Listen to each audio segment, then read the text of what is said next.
Are you ready for the weekend?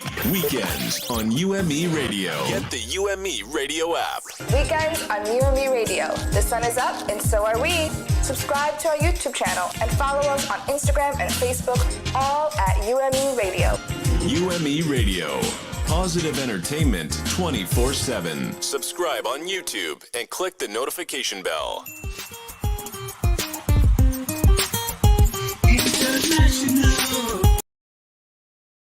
Entertainment now on UME Radio, WUMEDB New York. This show takes you beyond the music, dance, box office and thrills. For deeper and more meaningful insights into the minds and hearts of the players. We share stories about pop culture, celebrities, and everything entertainment, but with education and empowerment in mind. It's all about positive entertainment. Here is today's hot topic.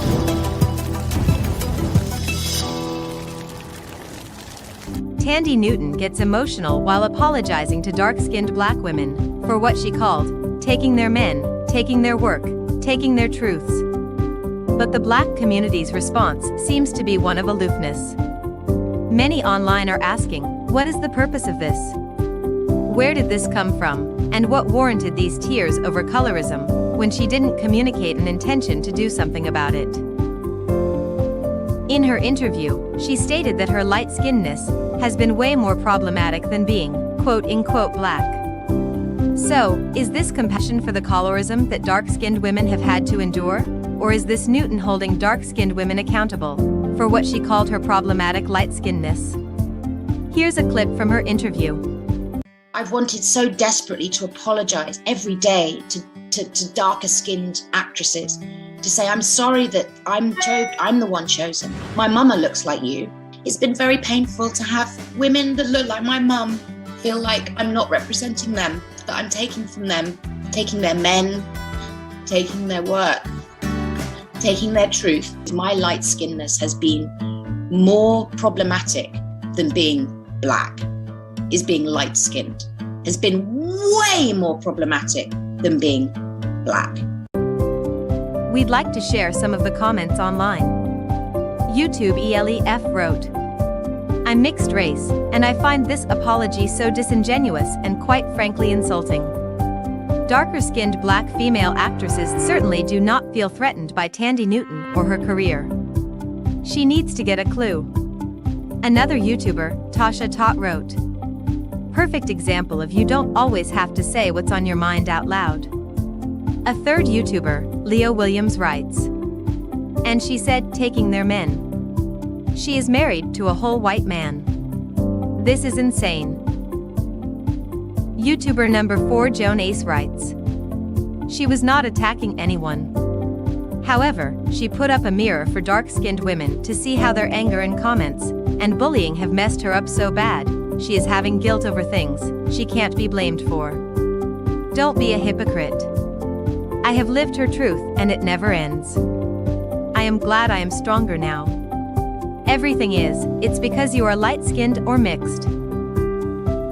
Another YouTuber, Rachel M. I feel sorry for her. I think it's obvious that somebody complained to her that she was taking up space that didn't belong to her and she thought that that person's feelings were everybody else's thoughts. Saying this to a therapist would be better. Not everything needs to be on the internet/public. And, finally, YouTuber, Salma Al-Shamali shares, what in the Black History Month? Thandie, she should have saved this for her therapist and memoir. She needs to have several seats. Whoopi Goldberg apologized. Punishing her further is un-Jewish. That is the headline to an opinion article by Nathan Hirsch, a writer, and the former managing director of the social justice nonprofit Partners for Progressive Israel, published on February 9th. The article reads, in the first 2 paragraphs, when Whoopi Goldberg said on her television program, The View, that the Nazi genocide of European Jews was not about race, but was actually about man's cruelty to man, she showed a flawed understanding of race and of the Holocaust, and offended just about every Jewish organization and Jewish individual I know. But ABC's decision to suspend her from The View for 2 weeks, after she apologized, is equally troubling. Silencing people for ignorance and a misunderstanding of anti-Semitism is largely unhelpful and is, at its core, un-Jewish. Jewish tradition emphasizes the acceptance and importance of apology. Whoopi Goldberg, co-host of ABC's The View, set off a firestorm when she insisted on January 31st that the Holocaust was not about race. Hands outstretched, she went on to describe the genocide as a conflict between two white groups of people. Goldberg apologized but was still handed down a punishment of suspension. The question I ask is this: do black people receive harsher punishments for mistakes, their opinions, and stance, more than other people in the media and Hollywood? And, as a community, do we acknowledge this vulnerability for what it is, regardless of achievements and positions? Do you recall The View co-host's scolding of Oscar winner, Monique, when the actress was a guest on her show, warning her that she could have schooled her had she called? Because what happens is, our finish line keeps changing. And when I say that, Whoopi, as a black woman in Hollywood, see, if initially you're told, build up your resume, and that's what'll get the money. Then you build up your resume, and then they'll say, well, you know what, we see the resume, but we'll get them the next time. All right. And you never meet your next time. Right. So when it comes to Netflix, and with Amy Schumer and Dave Chappelle and Chris Rock, and let me say this, what they got, they were supposed to. I don't have an issue with my sister Amy, nor my brother Dave and Chris. But when the vice president of Netflix says to my husband and our attorney, by the way, Monique is a legend too. Well, if I'm a legend, why wouldn't I get what the legends are getting? I'm going to stop you. Okay. Because contractually, Yes. when you make a movie, regardless of who you sign the deal with, Yes. your job is to go and promote said movie. Yes. No, but so when they wanted you to come, and we've had this conversation, and I said if you had called me, I could have schooled you on what was expected. And when we did have that conversation, and what I said to you, my sweet sister, I said, Whoopi, at what point do we stop saying the next time? Because what was expected. But wait, what but I next want to time? answer it though. Yeah. I want to answer when you say You contractual. wanted to get paid for the publicity. Please let me answer. Yes, Yeah. ma'am. Because if I had done something wrong contractually, they would have sued me. The reason why no one could do anything to me contractually, because they found out I did nothing wrong contractually. So when they asked me to come overseas to promote the film, when I said, guys, I'm spending time with my family, I'm gonna pass. Now, when I make this statement, this is what happens when you don't go to the room. What Tyler Perry showed me, Lee Daniels, Oprah Winfrey, and Lionsgate, when you don't do what we ask you to do, we'll take your livelihood. So for 8 years, my family has suffered and my career has suffered because what I would not allow those entities to do was bully me. And because I didn't allow the bullying to happen, this is now what I sit in. Now, we believe that was said with good intentions, but we cannot pretend that Monique's words aren't ringing true in this situation. Is it that black people do not accept the troubling state in which we continually find ourselves at the hands of those who wield power over? Many are sobering up to Monique's criticism of the system. And some had this to say. YouTuber, bribe comments. Monique was right all along, from Netflix to Lee Daniels, and she took all the bullets aimed at Dave Chappelle and Whoopi Goldberg right now. YouTuber, Barbara Fontaine writes, as a woman of no color, I have a tremendous amount of admiration and respect for Monique. She is a woman deserving of great respect for her ability and inner strength to not be owned. She values her freedom in so many aspects. I would want my children, especially daughters, to mirror her. I wish I could say the same for Whoopi. Whoopi's time out is the least she should be given, if considering the plight of others in similar situations. Whoopi's discipline issue is not a racial issue. It's just how the rich and powerful conduct business. It's done to all those in a lesser position of employment, no matter the color of your skin. Wake up. Stop helping the rich and powerful, who are using racism as a platform to divide, distract, and weaken us all, or we will continue until we have destroyed each other. It's plain and simple, black and white, but it is not a black and white issue. Just my view. Bless you all. And YouTuber, Atia Deduction shares. Monique stay calling it. Called it with Steve Harvey, now Whoopi. We do as a people need to have our own. And we need to stand together and support each other more in public. That is it for today's Hot Topics. It's time for our interview special. Celebrating Black artistry, artist to artist. Here's today's special guest. Nigerian Christian contemporary and gospel singer, songwriter, and sensational music minister, Omolola Owe, better known as Lola, renowned for her exceptionally lyrical content, releases a brand new single titled My Year, produced by Boda Afolabi. She kick-started her music career with the release of her new single, My Year, now available on all digital streaming platforms. My Year is a New Year anthem, to speak our New Year hopes and aspirations into existence. It is a song of prayer and confession to usher us into a new era or new year, believing God that the new year shall be brimming with celebrations, promotions, all the great things we desire, and so much more. Lola joins Jody and JB McFarlane to tell us more. Jody Ann is also a gospel artist who recently released her first single, My Soul Says Yes. Her music is also available on all digital platforms. All contact details will be provided in the description section.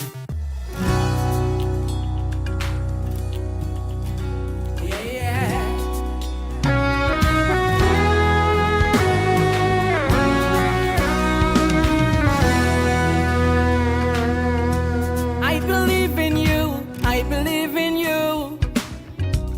I believe your word, I believe in you.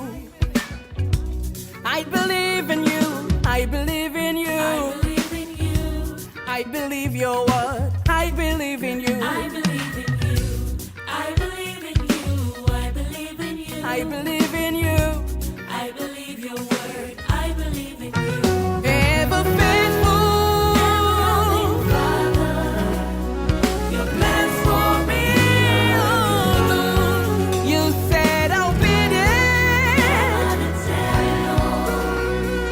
Shine your light on me. I will live, I don't go die. Your love for me is true. This is my year of celebration. Oh, this is my year of jubilation. Oh, this is my year of jollification. Oh, I believe in you. I believe. This is my year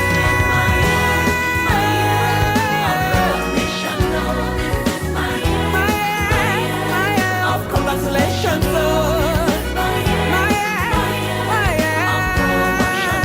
I believe in you. I believe.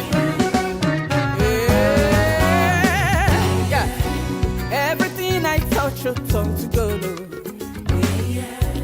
Enemies attack me back to sender. Whatever I desire, I go get some more. God go bless my hustle, you know go shame me. Everything I touch, you turn to gold. Enemies attack me back to sender. Whatever I desire, I go get some more. God go bless my hustle, you know go shame me. Your word is true.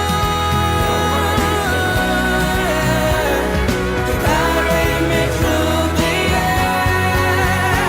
I will live, I don't go die. Oh, your love for me is true. This is my year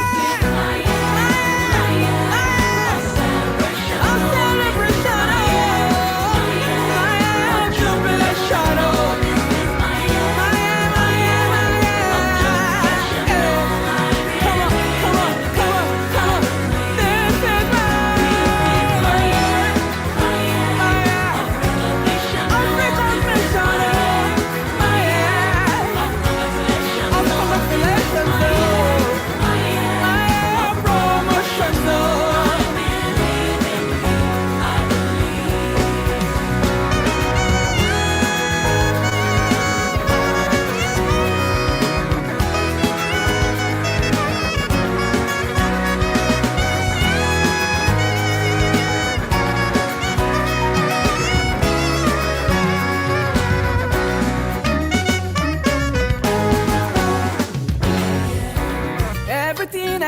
your tongue to good.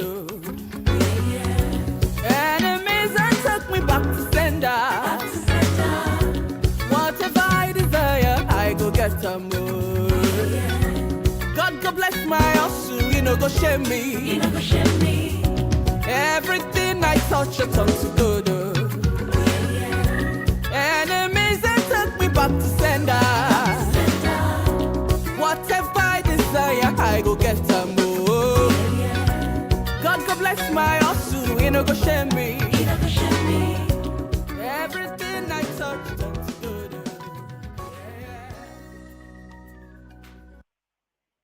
Yay! Hey, good morning. My name is Jodianne McFarlane, and I am also a singer and songwriter. Thank you for staying with us on Entertainment Now. Thank you. Thanks for joining us in studio. All right, so now joining us in studio is Lola. So we're going to come face to face, artist to artist. How are you doing? I just want to say thank you for that song because that is exactly how I'm feeling for this year. Okay. That's That is great. That's exactly great. how I'm feeling. How are you doing this morning? I'm doing fine. I'm so excited to be here on your show this morning. Thank you so Yes, much for having me. I'm I'm super excited to have excited. you. Yes, I'm excited to have you. I'm so excited to have you. How are you doing? How are you doing? Are you hearing me clearly? I can hear you now. Yes, yes. How are you doing today? I'm doing great. How are you two? I'm so excited to be here on your show. I'm excited to have you. Thank I'm so you. Thank excited to you. have you. So Thank you. tell me about this song because I really, really, really and truly love this song. It's how I'm feeling in this season. It's a new year, and Yeah. celebrating and just putting back some stuff. When I say exactly how the song is, So so network is just tell okay. me who inspired you to write this song for this year because this is like a puzzle fitting in this year.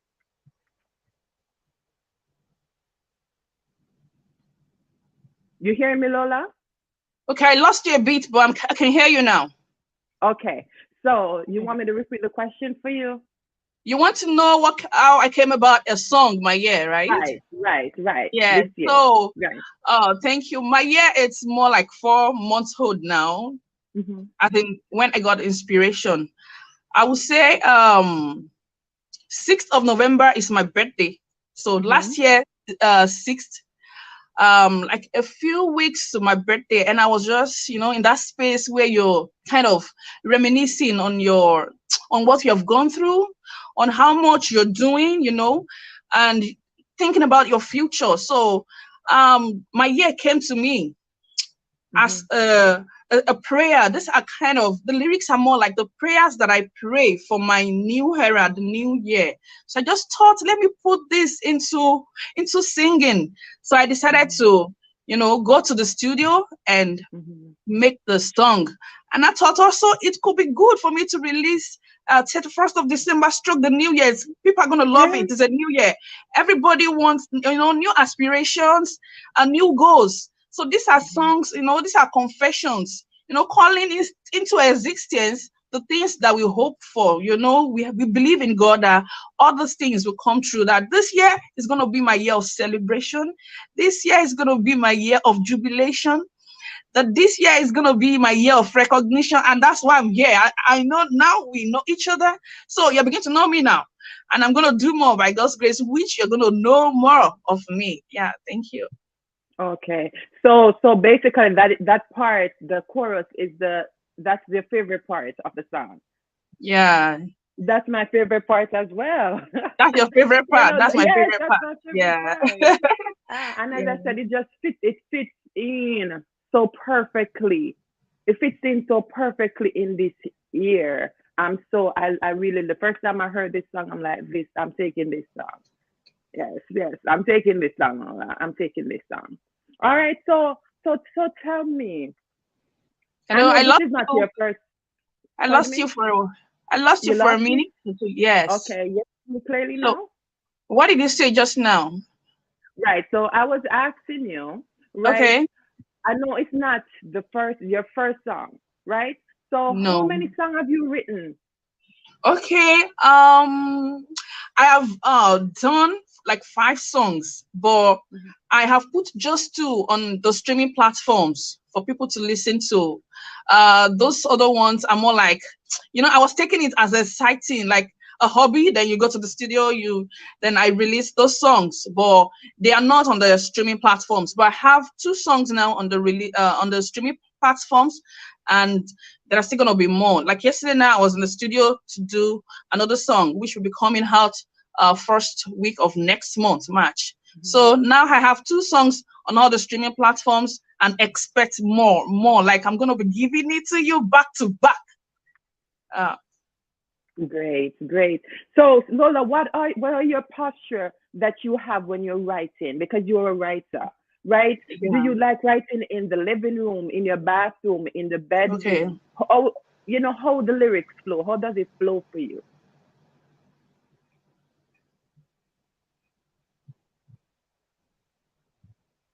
You hearing me, Lola?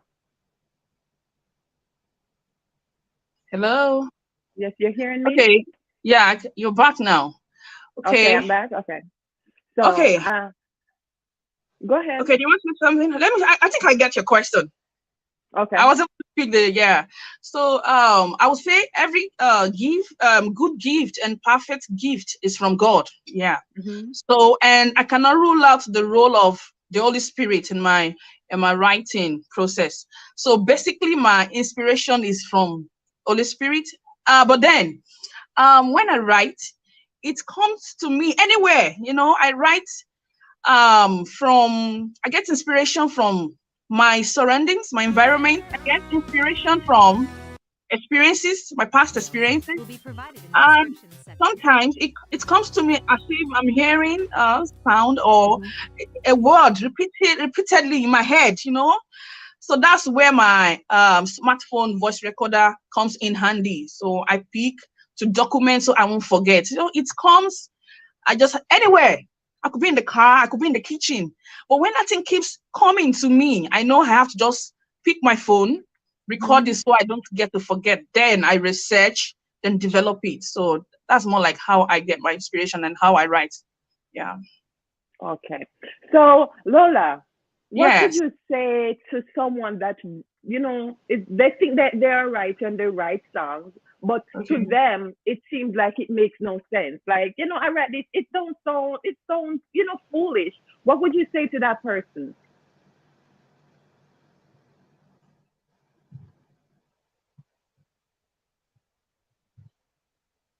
You hearing me, Lola?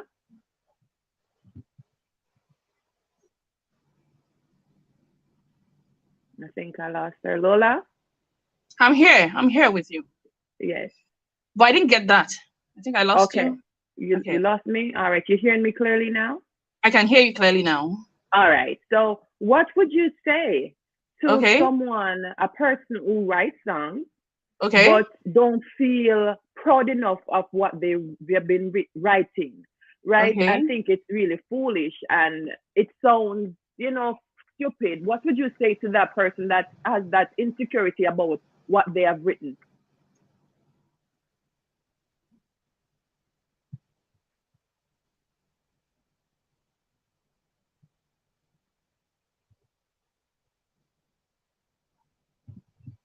Okay, I think you're back now.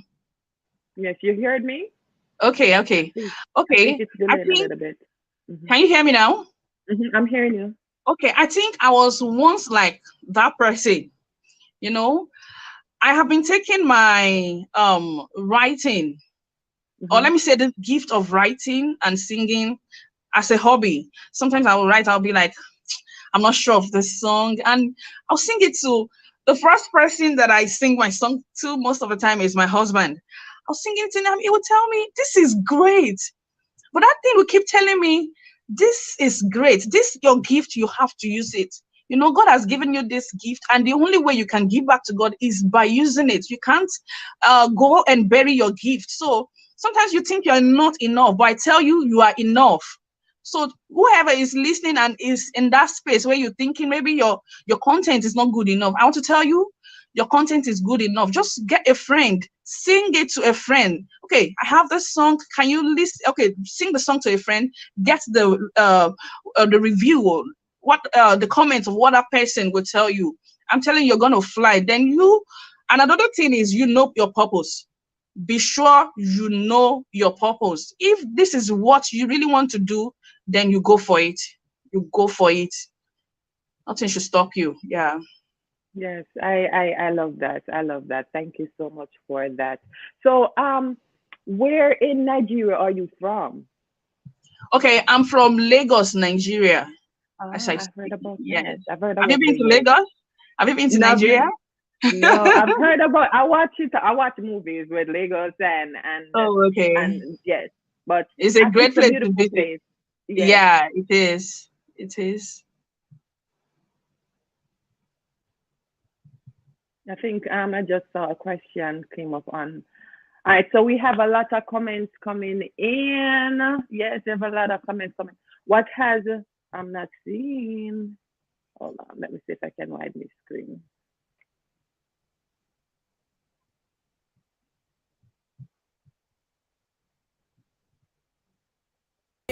All right. All right, so they're really loving the song. So we're really loving the song. Yes, we are really loving it because I really. All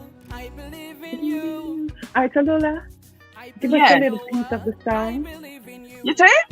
Yes, I want you to give us a sing. Just a little piece of the song for us. Just a little. Okay, I should sing along with it. Yes. Oh, okay. Yes. Okay. Is it gonna play? Are they gonna play it at the background? No, it's not. No, it's not going to play in the Or I should background. just sing? Yes, just sing it for us. I believe in you. I believe in you. I believe your word. I believe in you. I believe in you. I believe in you.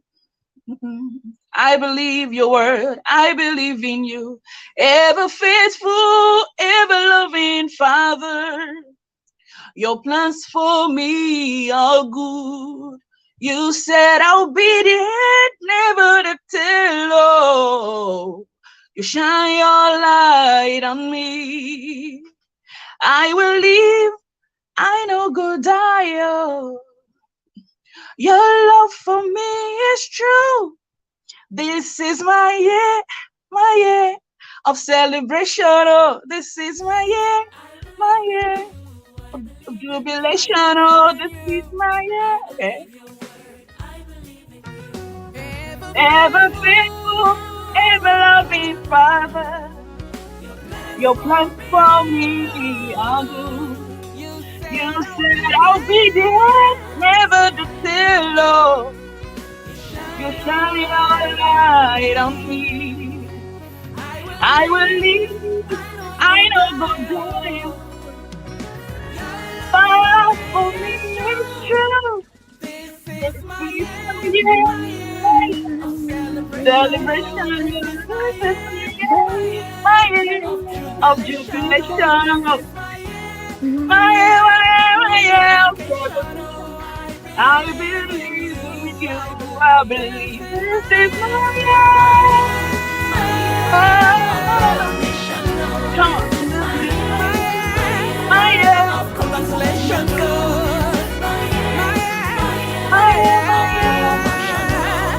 I believe in you. I believe. Oh yeah. Everything I touch, your tongue to go. Yeah. Enemies attack me, sender. Whatever I desire, I go get some more. God go bless my home, you know go shame me. Everything I touch, your tongue to go do. Yeah. Enemies attack me, sender. Whatever I desire, I go get some more. God go bless my home, you know go shame me. Your word is true. Your word is to carry me. Yeah. I believe. I know.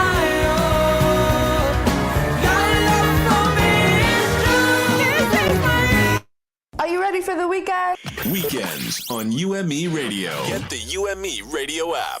Weekends on UME Radio. The sun is up and so are we. Subscribe to our YouTube channel and follow us on Instagram and Facebook, all at UME Radio. UME Radio. Positive entertainment 24/7. Subscribe on YouTube and click the notification bell. Get fit. Mind, body, and soul. With pro athlete, impact speaker, and performance coach Diondre Borel. Saturdays at 8:30 a.m.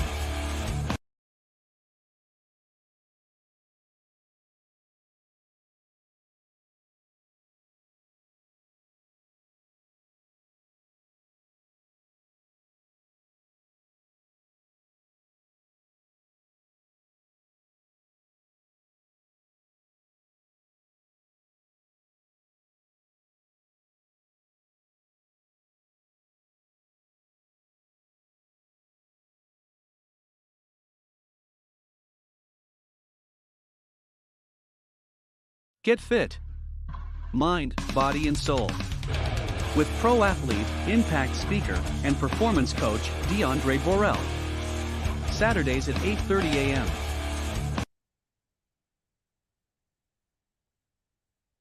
Just want to say thank you. Thank you all viewers that are here today, this morning. Very grateful for you all. Man, it's a blessing. I hope that you are blessed today and you're sharing this and telling your friends about it, but this is going to be amazing. I do have a special guest, so very grateful for the day. My name is Diondre Borel. This is Get Fit, Mind, Body, and Soul, and I am an entrepreneur, an impact speaker, a former NFL player, NFL PA member.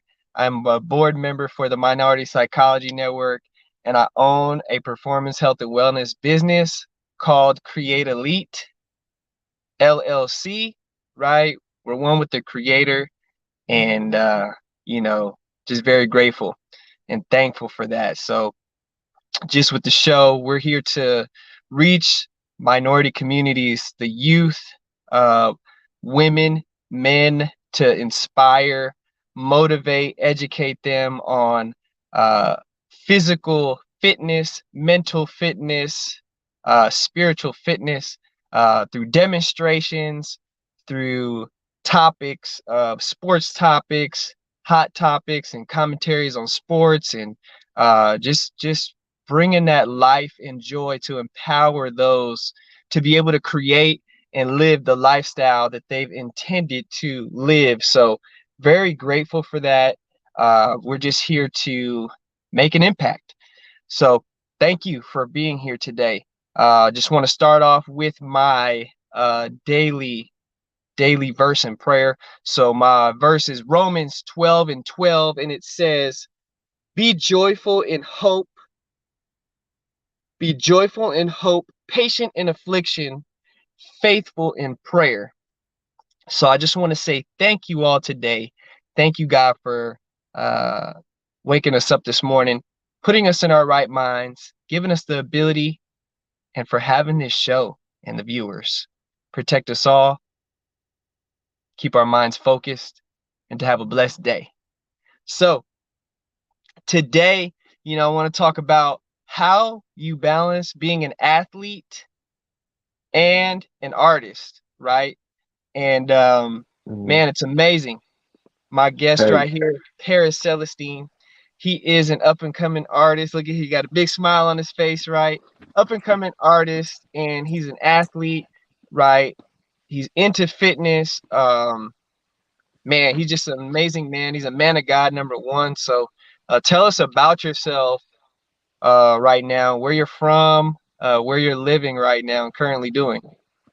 Well, currently it's 5:34 in the morning, a.m. California, Pacific time. I'm up. I'm early. I'm up at it. Haven't been to sleep long. It's been a long day, but shoot, I actually got some fitness in today, and like DeAndre said, and I am a man of God. That's how me and DeAndre actually met. We met in church back in, it's been a minute. I want to say we met back in When was that, DeAndre? That was like 2000, About 2016, 2000, yeah, 2000, yeah, right before that, 2015, 15, 2016, we 16. met in Yep. church. I was 15, 16. DeAndre at the time was 26, turning 27. So since that time, me and DeAndre have been together and we have grown to know each other throughout church and just as an individual. So it's always been a big brother and little brother kind of relationship and mentorship. So that's our relationship that we have with each other, and, and that's who I really started my fitness journey with. Back in 2018, that's when I really decided to start to get serious with the fitness journey and playing football. And that's really who I want to say, taught me a lot and taught me most of what I know for football and getting me prepared for where I am and you know who I am today as well. So he's a part of that. So thank you a lot for that too as well. So it's Yeah. crazy like from where I came from. So Man, I'm because thankful. I'm thankful. I never played football, and DeAndre gave me that opportunity to express myself and to be able to leave room for error and to be able to want to you know create that mark for myself to be higher in like fitness and spiritually. So that was the part for me spiritually as well. So just having that brother in Christ to always hold you accountable. So that still is a blessing to this day. So that's why I'm here, and yeah, Man, so I'm grateful. I'm grateful for that, bro. Man, I know God is working. I know you were talking about um how I helped you start your fitness journey. Let's talk about. It reminds me of the day you called me. So tell the viewers why you did start your fitness journey, not just because of me, but there was another particular reason why you wanted to start your fitness journey. And I remember that day you called me. So just let the viewers know and let the people know what was going on and what you thought was happening in that moment in time. yeah, yeah, what was that? Oh, the Hawaii trip? Yes, yes, yes. Oh, yeah, yeah, okay, yeah. So, I went to a trip in 2018, and this was January, literally early January, the first week of January. And me and my friends, we were at work. We decided to take a trip to Hawaii. And during that time, 2018, Korea, I think at this time, yeah, South, was it North or South Korea? They sent the alert saying that they were sending a missile. So at that time, everybody was like, take shelter and all this. So and it was crazy because it was like, gosh, it was like literally we just came over here on vacation, and it was like it made me think. It was like, well, I haven't did what I really wanted to do. If I could think about it right now, did I really give 110%? And I thought to myself, I was like, no, I did not give 110% of what I wanted to do in life. So when that happened at that time and moment, like I really was frozen. I was stuck. And I said, if I do ever get another chance to do what I want to do and do what I love and what I have a passion for, then I'll do that. And we sat there for the 30 minutes that it was going on for, and then we get the alert, like 40 minutes later saying that it was a false alarm. So I'm like, yeah, when I get back home, like it's a wrap. Like I'm finna literally I said I'm finna get right. I didn't say I was finna link with DeAndre and do this and do that. I'm just like, all right, when I get back, I'm gonna commit to being the best me I can be and being the best football player I can be and, really locking down in that. And when I got back, like that's just what happened. It wasn't even like soon as I said it, it was manifested right there in that second and that thought and like that when I had it, it was manifested. As soon as I got back, literally, it was just like a trigger, like a switch. Because I got back to California and the next morning, we were at it in the morning, like Yeah. working out 3 times a day, and that's when I started to see the change in my body. because I was so committed and so determined. I was waking up at 5, 6 in the morning, and I would work out with DeAndre, get dropped off at school, get picked up back by DeAndre, go to another school to work out, and we, playing football, and I'm working out separate. I'm doing 3 a days, 2 a days, like literally going for it every day. So, stretching and, literally reaching for the stars, doing stuff that I've never done before in the weight room, being flexible, learning about hips and, literally stuff that I've never done before. And, DeAndre is there to help. And I could say if I wanted to go, for a personal trainer certificate right now, I could go do that right now. And that's because of everything that I've learned from DeAndre. And that's that I create appreciate that. elite and that, just that mentality. So, and that hunger for everything. I appreciate that, bro. Like, that's amazing that, a life experience that you didn't know, it made that switch, that light switch in your mind. Like, you know what? I need to Huh. do the things I need to do to get better in my life. And, a part of it was your fitness journey, your health, because you're like, wait a minute, this is not the end of Literally. me. And that's a blessing, bro. That's really a blessing. And it's just amazing. So let's talk about just a little bit, you know, what was your desire to play football? Like, why did you want to do it? What did you see in yourself um, in wanting to be an athlete? What was your vision? Like, how did you feel when you first started? And, what was your thought process, like your confidence? Yeah, so in the beginning, I've always felt drawn to football. You already know my background. For the other people who don't know, I've never really had the grades to play football as well. So when I first started playing football, it was my senior year. So I first really got that real hunger. Like when I first started, when I was playing D tackle at Freedom, I got that real hunger when I first like got in the game. And I fell down just due to the grades again, and I ended up getting kicked off. But that wasn't the end of my story. I ended up going to DVC, and I gray shirted, practice, and I practiced. And then when I did finally come back and tried to, did play 2018 running back at DVC, I played against Laney at towards the end, and I had more yards than the starting running back. So it was that moment in time where I knew that like this is it, like this is where I'm finna be great at. And that was the last time I played, and that was the first time I played.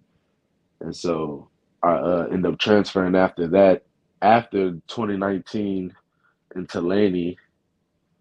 And so, and that's when COVID came around, and that's when I ended up dropping out of the school. But the passion has always been there. And once I did finally get that field opportunity, that's when it really clicked. Me putting it in motion and me hearing that whistle and hearing that yeah, it's just something about being on that field that how it is, man, being an athlete and just that feeling, For like sure, how for sure. you supposed to be there.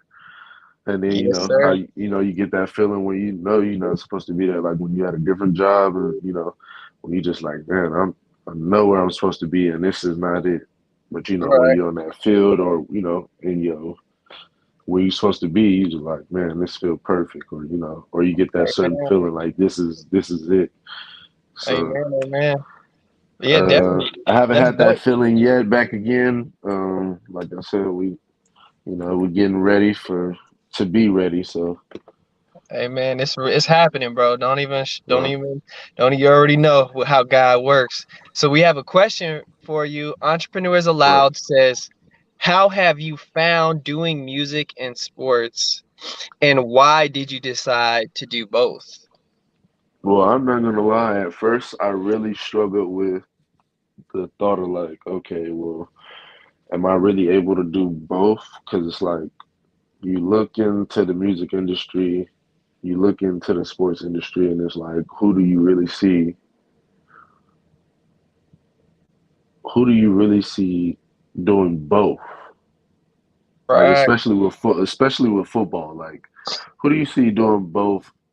Like musically and talentedly football.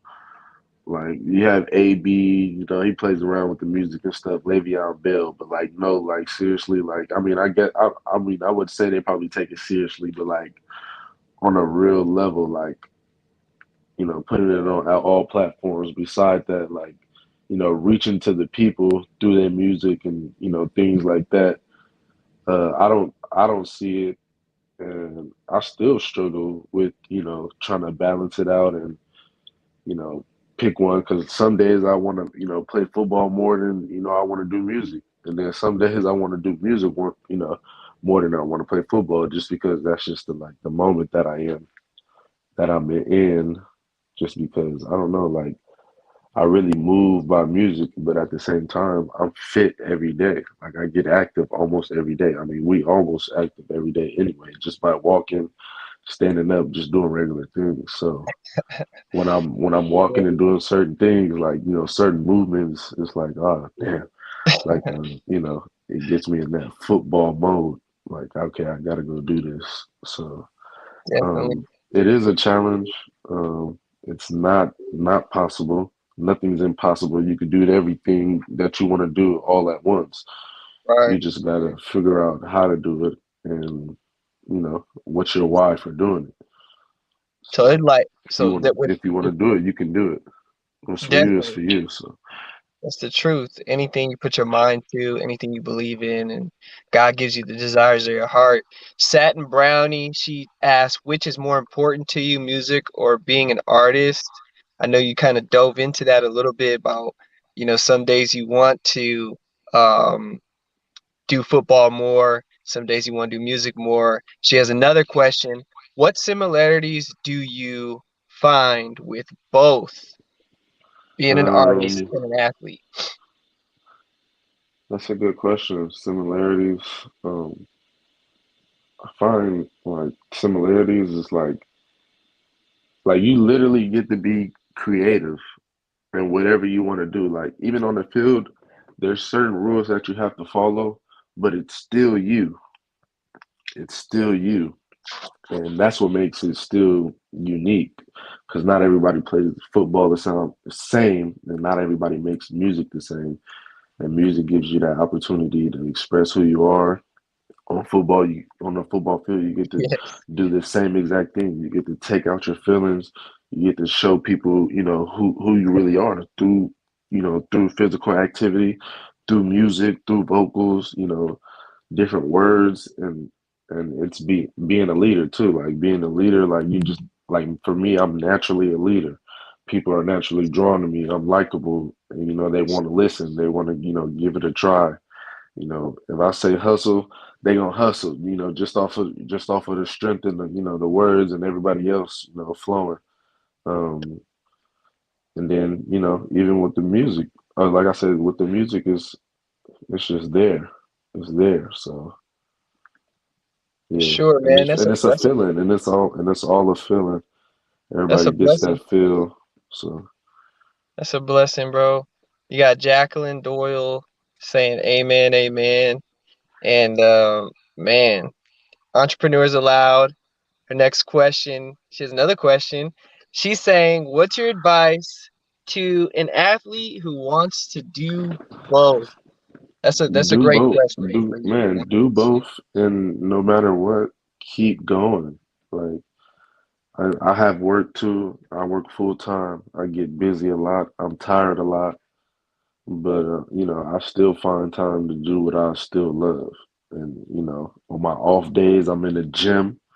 I'm getting ready to be, so I ain't got to be ready, because like I said, if it's a God opportunity and the football does come back and they give me the opportunity to play somewhere, I'll be ready. Because it is possible. Like I said, you could do whatever you want to do and you can do everything, because why not? Um, Yeah. we ask Well, why, but why not? So, Yeah, bro. I believe you. Keep You're going. gonna So just keep going. I always just say keep going. That's my motto for real. keep Just going. keep going. That's And, amazing, bro. That's and do what amazing. you feel. Do what you feel. Like who's to say that you're wrong? And nobody can judge you. So For just sure. keep Yeah, going. definitely. Definitely. So, man, like that's amazing because I remember for the viewers watching, he called me one day and he was inspiring somebody and being a blessing to somebody else. And I was up in the morning and he calls me and he says, keep going. And I truly feel like it was something he was speaking to himself. He was speaking to that other youthful person. And it was speaking to me because it's like, man, keep going. And that's a real motto, man. Like that's And that's that's a it. Keep real going. that's a real real thing. And that's just a blessing to hear that from a young man. He's 23 years old and been through life's traumas, life's ups and downs, and to be able to push through something and to know he has that fight to keep going, it's like it's an amazing feeling. Because most Right. people, they'll stop or they'll get frustrated, and man, like it's just a blessing that you're doing that. So, uh, another thing I want to ask you. Hmm. So, your music, what do you have right now? And what platforms can we find you on? What are you actually working on? And you know, what advice you have for artists, in their music and what you're wanting to put out there, man. Just, quick and short. I know I just asked a lot, Yep. but No, it's all so good. I'll sum it up. I have one song which is on all platforms, YouTube, whatever you want to type in, Tidal, Spotify, Apple Music, all that good stuff, SoundCloud. It's called College Dropout. It's by Big P House. That's me, of course. Um, yeah, that's the only song that I do have out right now on platforms. Been out since 2020 of August. That's my first song that I put out, my first song that I did. Um, Proud of it. I'm working on some stuff right now, some stuff in the works, and I really do plan. I'm trying to really push dropping the album or EP or something like that. I don't want to do any more singles for right now. I just want to give y'all like some real like artwork, with some different sounds and just different vibes. So I'm working on that right now. Hopefully I can get something done. Not hopefully, I am going to get something done before the summer. So probably definitely drop something before my birthday. My birthday is May 22nd, so that'll be the beginning, of summer. So for sure. we gonna So push for that. we got two questions here, okay? We got Yep, go ahead. entrepreneurs allowed, right? There's Sad and Brownie and entrepreneurs allowed. Sad and Brownie says, "Can we hear the chorus?" And entrepreneurs allowed says, "Can you drop a tune for us?" They want to hear. Okay. Yeah, go ahead, and if you got something to play it on or just a cappella, we just want to hear. Um, Let the people hear. let's Uh, see. What could Go ahead, drop it, okay, man. let me see. Let's see if I can remember that. Eliante, man. Nah, they want to, man. Let's hear the college dropout. Oh, Man. College Whatever. Dropout. If you want to sing, this man can sing too. So Yep. whatever it is that you want to do, man. Hey, college dropout, praying every day I make it. Please don't give me your advice because I won't take it. I don't know why these want to do me wrong. Woke up one morning and my auntie was gone. Smoking, drinking every day, man. Man, because when I first found out my was gone, can't go too Yes, much into sir. it. I don't want to, curse, We want to go into. Let's go, Eliante. Let's get this singing going real Uh, quick. When I make it Hollywood, LA to my diamonds, I ain't tripping, I ain't rushing, cause I know it's got timing. Dreaming big, living lavish, yeah. I just want the finest shit. Niggas pushing buttons, I ain't trying to click. Seen so much shit at a young age. Remember when my nigga Glass had to cop the 12 gauge? Had so many plays, but I had to play it safe. Praying for them better days. Job won't give a rest, but niggas joining cold send you luxury. How you gonna live a life if you can't bend the rules? Niggas making the same mistake, nigga, yeah, you a fool. What about school? They said they give you tools, but what about that time when I wasn't thinking about class, even when I was in class. I was always in the back, tired of always being last. I do not dwell on the past. Soldier sofa, no, I don't condone in that. Why they my exes, God dare me to be the truth, and I put that on my crew. Niggas dare me. I'm sipping on that dude, say. I tried to do with you, say. But yeah, that's a little preview. I got some stuff recorded. Like I said, it's a little Cool. early right now. I'm a little rusty, but So I got some stuff in the works. Y'all gonna hear from DeAndre. for sure. He's one of my big supporters, so we go back and Amen. forth with that, and you know. Amen. Amen. So right before we go, the last thing the Entrepreneurs Allowed says, tell us where to get it at, please. And Okay. she says where to follow. Do you have a website? Your Yeah, social. I have an Instagram. It's at Big P House, BIG, the letter P, and then the house. That's where you can follow me at. That's where I post most of my stuff, snippets or whatever. Um, and that I got that name from my father as well. My dad name is Paris. I'm a Paris. I'm a junior, so that's the background on my name as well. He was P House, so I was always Lil P House, and then when I got older, I became Big P House. So that's the little backdrop on my name, and that's what I go by. But yeah. For sure. For sure, man. Thank you for being here. We love you. It's been an inspiration because I do want to cry because you are my brother, bro. Man, And nah, don't cry, man, because I'll mess around and cry on here too, man. hey, man, it's good because it's real. God is real, man. And I'm just thankful that I get to be a part of this and that you're here.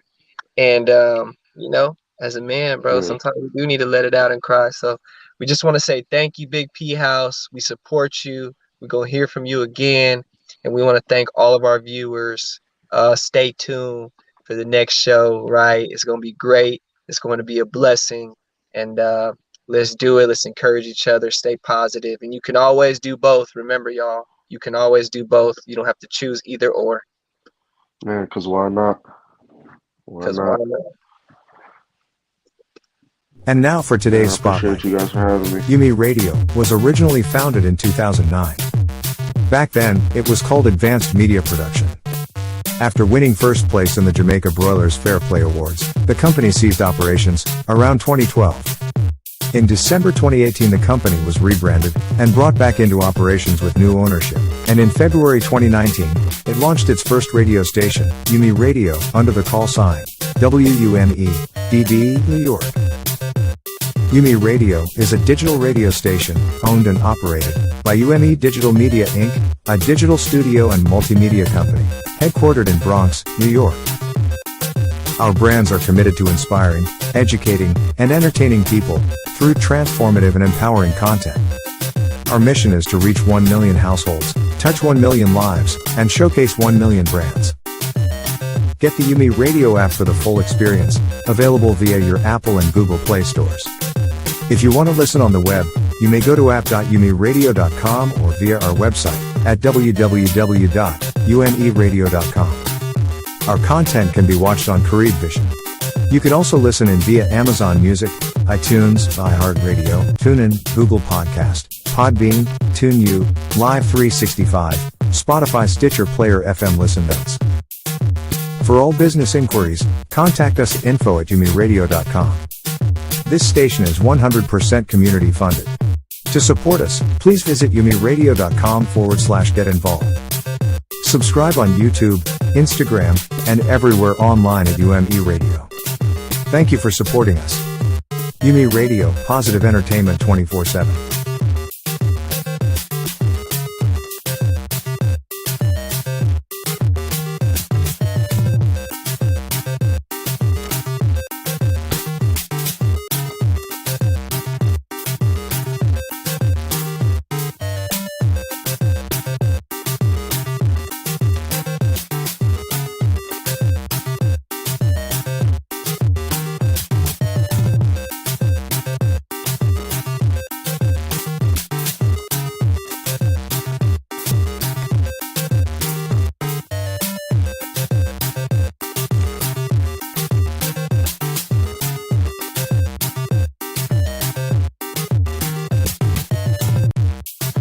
She is a lifestyle engineer and a digital wealth creator, passionate about financial empowerment. You're tuned in to Wealth Mindset with Marsha Gay Miles.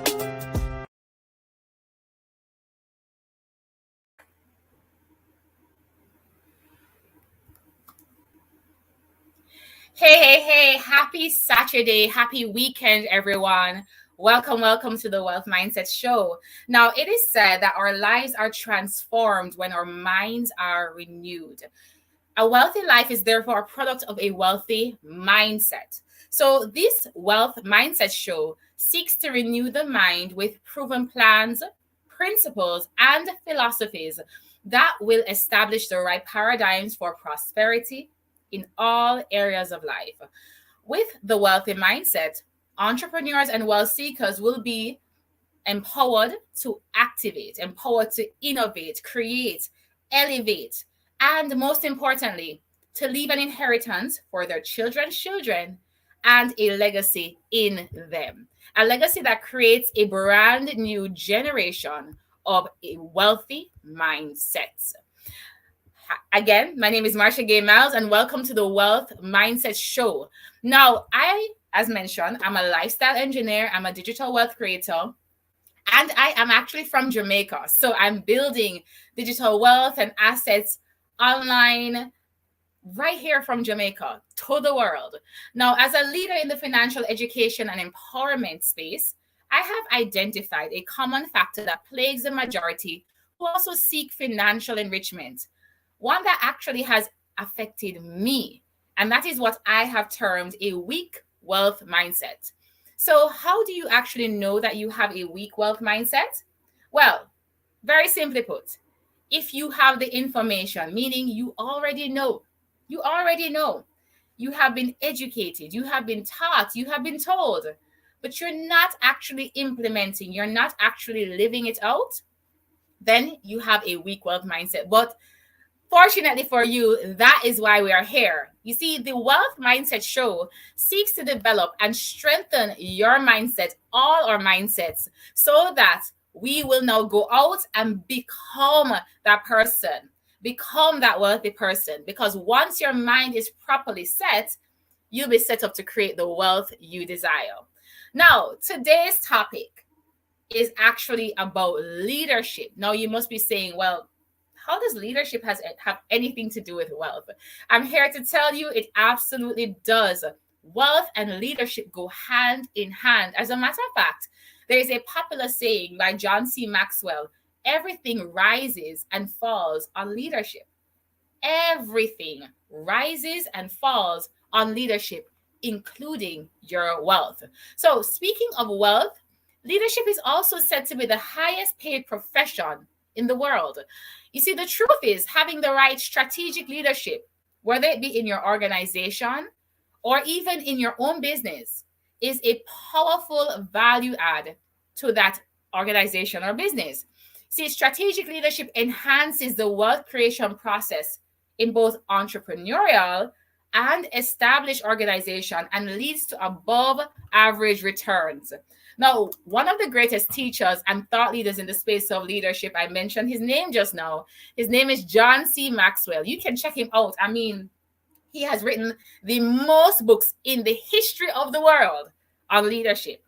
Point blank period. Okay. And he's actually the highest selling author in the space of non-fictional books, John C. Maxwell. And I'm certain he would agree, because one of his most popular sayings is that a good leader knows the way, goes the way, and then shows the way. Let me repeat that. A good leader knows the way, goes the way, and then shows the way. In context of wealth, I would therefore then translate that to mean that to create wealth, one must first of all know. So step one, you must know. What should you know? Well, the first thing you should know is how to be a good leader. You should know how to be a good leader, which means you should study leadership. You should seek to understand it, understand the role it plays in your life and therefore in your wealth. Number two, go. You need to move from information to implementation, which is what I was speaking about earlier. You need to move from a weak wealth mindset to a strong wealth mindset, because you're now actually doing what you were taught to do, what you were educated on. You're actually implementing it, so you're becoming the good leader. You want to be an example for your own self before you can even be an example for others. Start with leading yourself. Start with loving yourself enough to become a better you. And then number 3, show. Show. You see, one of the most powerful forms of leadership is service. Serve others by showing them the way, the proven way. You just walk the path. Turning around and showing someone else that blueprint, that roadmap, leading others, loving others, that is what a good leader does. So they know the way, they go the way, and they show the way. This is completing the process, which establishes the fundamentals of leadership: learning, living, and then leading. Absolutely. Knowledge is the key. That's what Aubrey has to say. Knowledge is absolutely the key. So we always start with knowledge as the foundation. But we move from knowledge to implementation to then instruction. So information, implementation, instruction. That just came to me a while ago. Now let's talk about 5 levels of leadership in pursuit of wealth.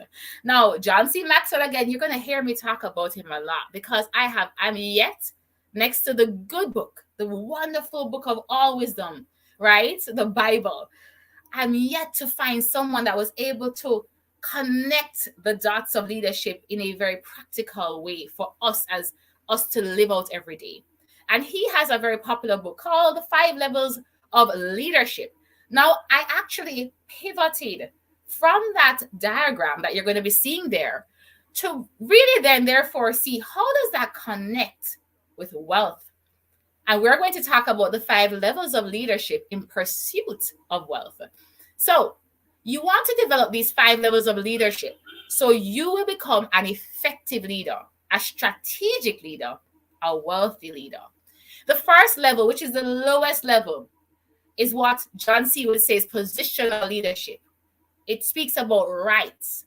Now, let's connect that to wealth. You actually have the right to be wealthy.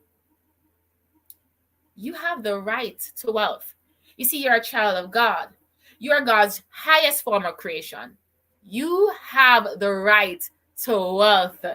Your identity is that of an heir, of a priest, right? Of royalty. Your DNA is that of wealth. Wealth is in your makeup. Wealth is in your makeup. You have to therefore know it and accept it first. You have to believe that you have the right to wealth. That's the first step. Now, the second level of leadership you're seeing is called permission leadership. And that speaks to relationships. But we're talking about wealth here. So the question you now have to ask yourself, now that you realize, hold on, I am entitled to, I have the right to be wealthy. Now we need to do some renewing and rewiring. What is your relationship with yourself? What is it that you have been telling yourself? You see, if you didn't believe before that you had the right to be wealthy, you may have been saying to yourself over and over that, wealth is for certain persons. I will never be. We're going to cancel that. We're going to cancel that culture, right? And we're going to now speak about believing in you, and therefore the narrative, the relationship with yourself, that is your self-talk affirming you. I am above and not beneath. I am the first and not the last. I am the lender and not the borrower. I owe no man, no thing. I am wealthy. I have the right to wealth. You have to believe it, and you have to develop a relationship with yourself that continues to reiterate it. Affirmations, declarations, positive self-talk, personal development, and of course, wealth knowledge and understanding. daily pursuit of these things will put you in a position where you're developing a very strong and healthy wealth relationship with yourself, so that you will now develop that wealth mindset. You see, when you love on you, when you pour into you and your number one relationship with, which is with yourself, then you'll be able to pour from you. So you have to pour in you, develop you, renew you, believe in you, so that you can pour from you. And then you will eventually pour from you a cup of wealth, a cup of wealth. Now, the third level of leadership is production.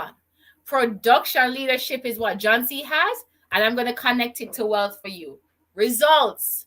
Results. So within, so without. So we spoke about accepting, then we spoke about renewing, right? And putting yourself in a position of that relationship with yourself that believes that I am worthy of wealth and I will be wealthy. And you now need to produce. Now that you've filled up the within, you can actually have that expression without. So you're renewing your mind. You're saying the new things to you. You're changing your thoughts. Your thoughts connect to your feelings. Your feelings connect to your actions, and your actions connect to your results. So once you change the inside, you will now have a chain reaction that will change what's happening on the outside, giving you the results you seek. And what are the results we seek? Wealth, right? So wealthy mindset starts from the mind, feelings, actions, results. When you pour in, results pour out. Wealth pours out. So what you visualize in the spiritual, in your imagination, in your mind, you're seeing yourself doing it. That will now be displayed and seen in the physical. So it moves from visualization to manifestation. Now, the fourth level of leadership is people development, or what John C. says is reproduction. Well, what does this speak to? You first developed you. That's what that process was about. Believing for you, renewing for you, and experiencing it and manifesting it for you.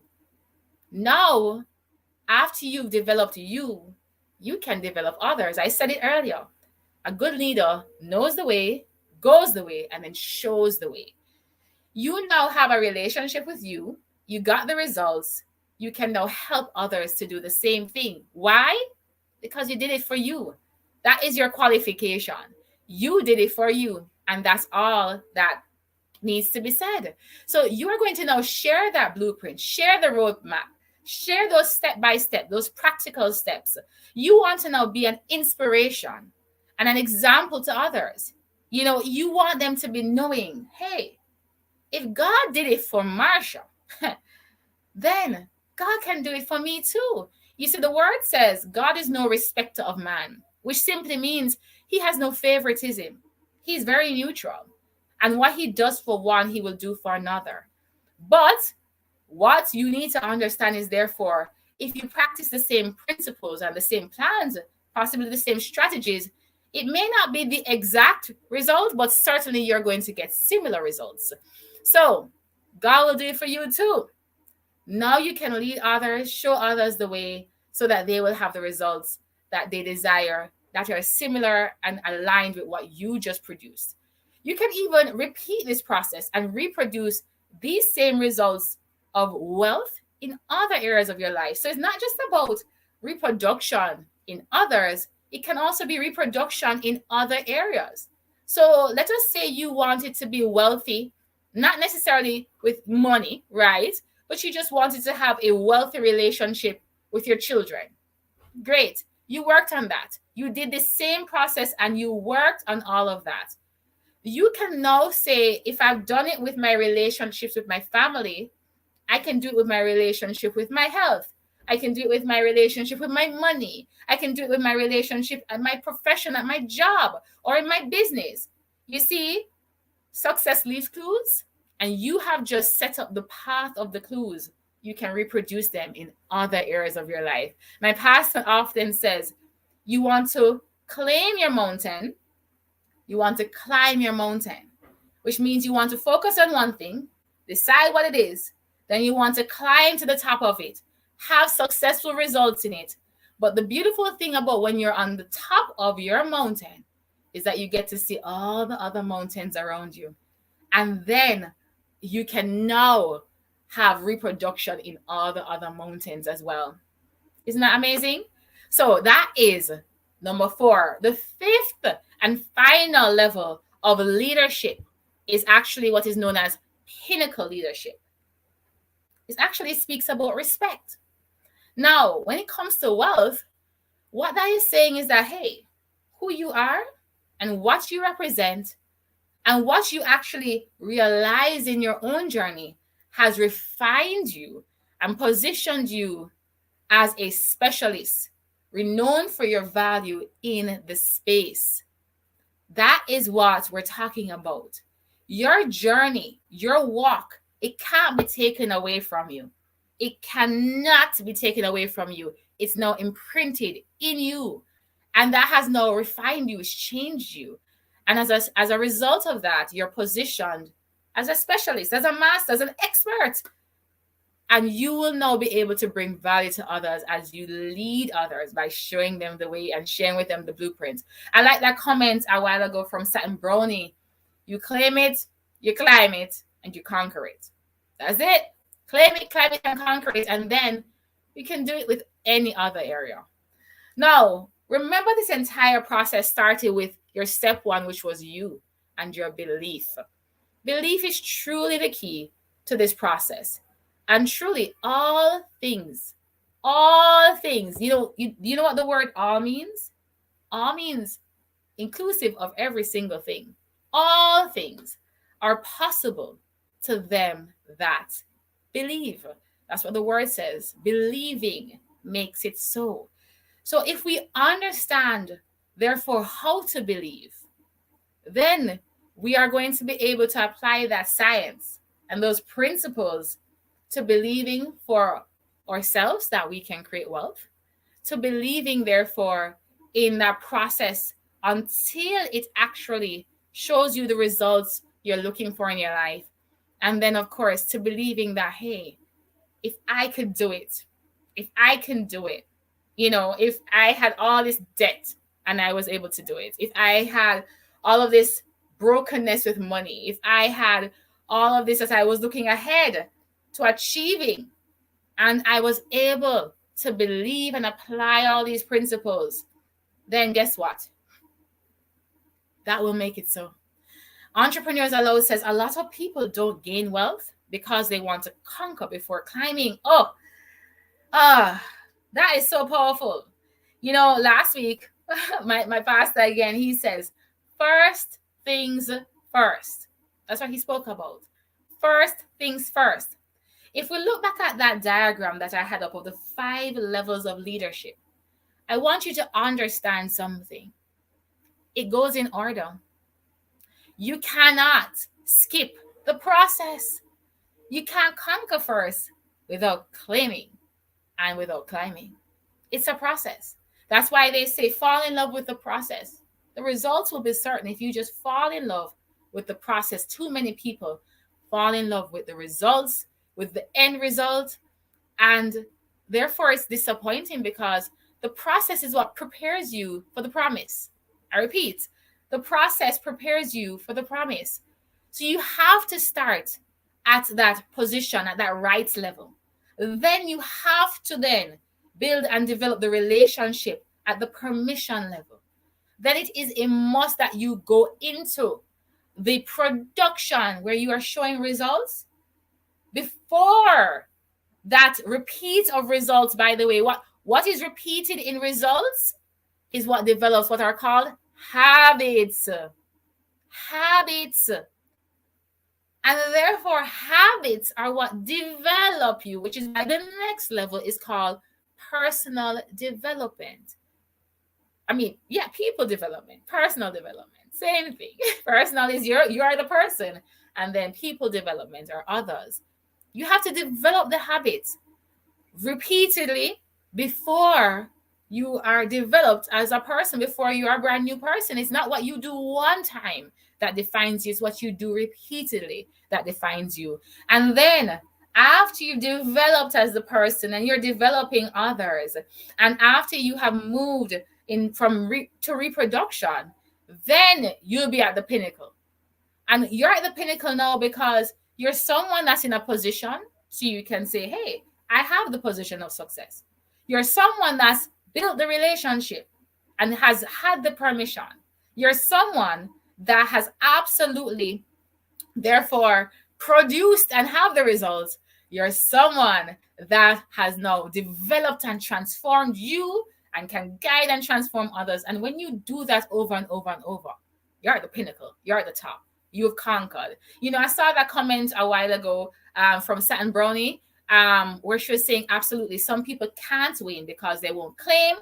Then accountability is missing. Claiming not just the win, but the responsibility. Absolutely. And I saw another comment before that. Entrepreneurs are low. They want others to pay them to build their businesses. Do you know, the truth is, that's an interesting and powerful point, right? But it's unfortunate. And that's why we have the Wealth Mindset Show, so that we can now be held accountable to the truth, to the process, right? And go through this process and be guided by these processes and these principles and these philosophies, right? And these plans. Now, I always like to wrap up with a recommendation. And I've been speaking and singing the praises of John C. Maxwell. But as I mentioned, every single thing starts first with you, starts first with your belief. So before you can talk about transforming what is around you, you have to transform what is within you. So my recommendation, my book recommendation, is actually from John C. Maxwell himself. It's called Developing the Leader Within. Developing the leader within. Listen when I tell you. If you want to get those practical step-by-step of how you can now transform you, how you can firstly lead you. See what Didi says?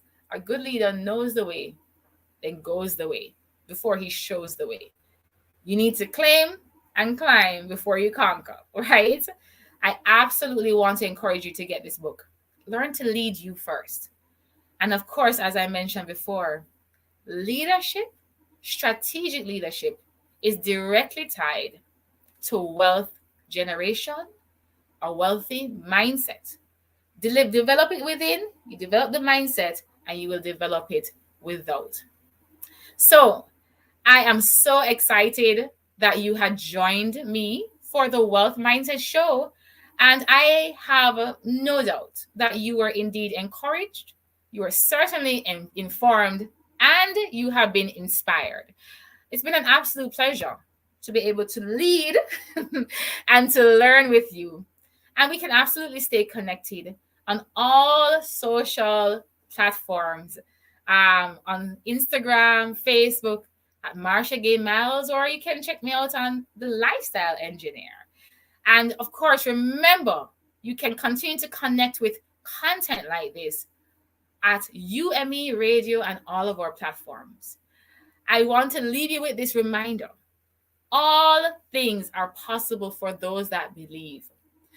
Now, what I love is that after the spotlight, you're going to be now connected to some practical step-by-step breakdowns of leadership and how it impacts you in business. So now that we've gotten the mind right, we're going to get the steps for you to actually walk it out. You know now. Now let's talk about going, right? You've been informed. Let's talk about implementing. So we have business and branding after the spotlight, and Shola Smith will be bringing you that content so that you can walk it out, not just talk about it, be about it, right? It's been an absolute pleasure. It's your girl, Marsha Gay Miles, and thank you for joining me on the Wealth Mindset Show. Bye for now. And now for today's spotlight. UMERADIO was originally founded in 2009. Back then, it was called Advanced Media Production. After winning first place in the Jamaica Broilers Fair Play Awards, the company ceased operations around 2012. In December 2018, the company was rebranded and brought back into operations with new ownership. And in February 2019, it launched its first radio station, UME Radio, under the call sign WUME, DB, New York. UME Radio is a digital radio station, owned and operated by UME Digital Media Inc., a digital studio and multimedia company, headquartered in Bronx, New York. Our brands are committed to inspiring, educating, and entertaining people through transformative and empowering content. Our mission is to reach 1 million households, touch 1 million lives, and showcase 1 million brands. Get the UME Radio app for the full experience, available via your Apple and Google Play stores. If you want to listen on the web, you may go to app.umeradio.com or via our website at www.umeradio.com. Our content can be watched on Careed Vision. You can also listen in via Amazon Music, iTunes, iHeartRadio, TuneIn, Google Podcast, Podbean, TuneU, Live 365, Spotify, Stitcher Player, FM Listen Notes. For all business inquiries, contact us at info@umeradio.com. This station is 100% community funded. To support us, please visit umeradio.com/get involved. Subscribe on YouTube, Instagram, and everywhere online at UME Radio. Thank you for supporting us. UME Radio, positive entertainment 24/7.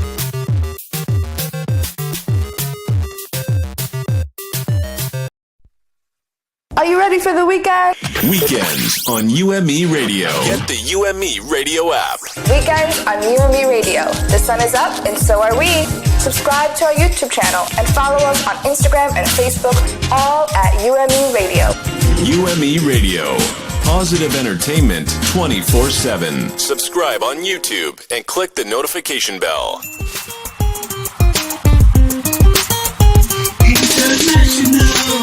Welcome to Entertainment Now on UME Radio, WUMEDB New York. This show takes you beyond the music, dance, box office, and thrills. For deeper and more meaningful insights into the minds and hearts of the players. We share stories about pop culture, celebrities, and everything entertainment, but with education and empowerment in mind. It's all about positive entertainment. Get fit. Mind, body, and soul. With pro athlete, impact speaker, and performance coach Diondre Borel. Saturdays at 8:30 a.m.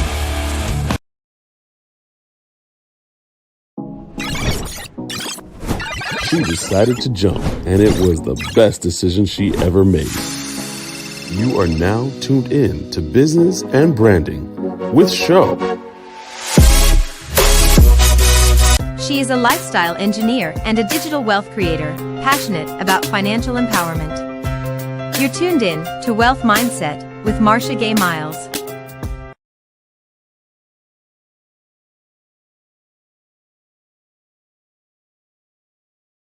It's Weekends with Jessie, a resource for the community.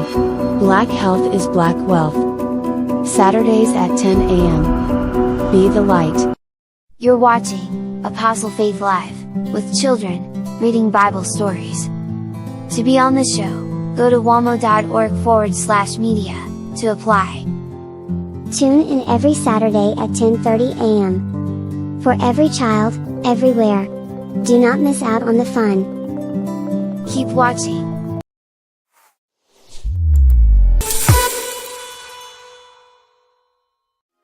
Let's talk relationships on UME Radio. So what are we talking about? Marriage, dating, parenting, business, and love, emotions, sex.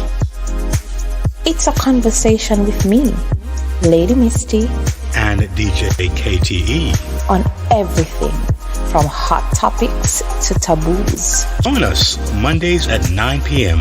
live on UME Radio.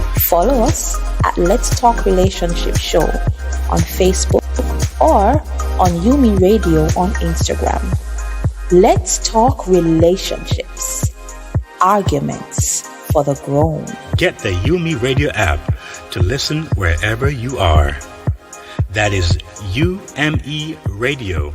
One word. Underneath it all, who are we sexually? Bible, cufflinks, and Stilettos, with Giselle St. James. Monday nights at 10 p.m. For mature audiences only.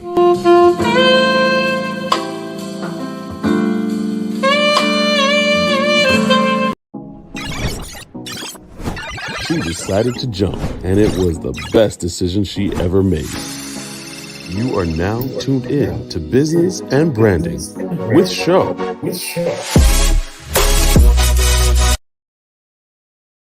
Morning. How is everyone doing? Thank you so much, Marsha, for the wealth mindset. That was an amazing, some amazing tips that you gave us. So what we will be doing today is we're going to follow up on those same principles, the philosophies, and the plans, and give you some practical step-by-step ways of how you can develop into pulling out the leader that is inside of you. Now, everyone knows in order to have a successful business or work on a successful project or work as a team player, you have to be mindful of being a leader, and you have to be mindful of having the skill sets to be a leader. Just want to give you guys a little bit of background information about me. My name is Shola. I am a business owner. I am an entrepreneur. I am a leader in the space and the field that I am in. I am the owner of a company called Smith Blends, which is an all-natural tea company. We are located in sunny Orlando, Florida. And we grow our teas and we convert them into iced teas. And the business is doing really, really well. And I can attribute it to being a leader and also cultivating these qualities that are needed, and these skills are needed in order to run a successful business and to grow and to scale. So I'm excited about today's show, because we have someone who is in the media space, who's a leader in the media space. But before we do bring in my guest for today, I wanted to explain just some practical ways that you can actually develop being a leader. Now, in leadership, you have to know how to lead people.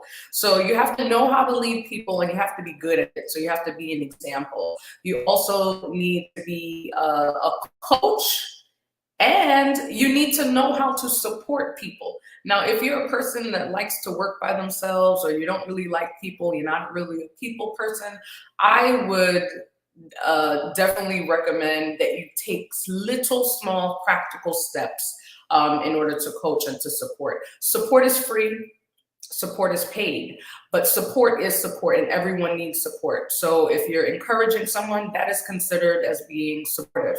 If you are sowing a seed into someone's business, that is also considered being supportive and buying into the vision that the person does have.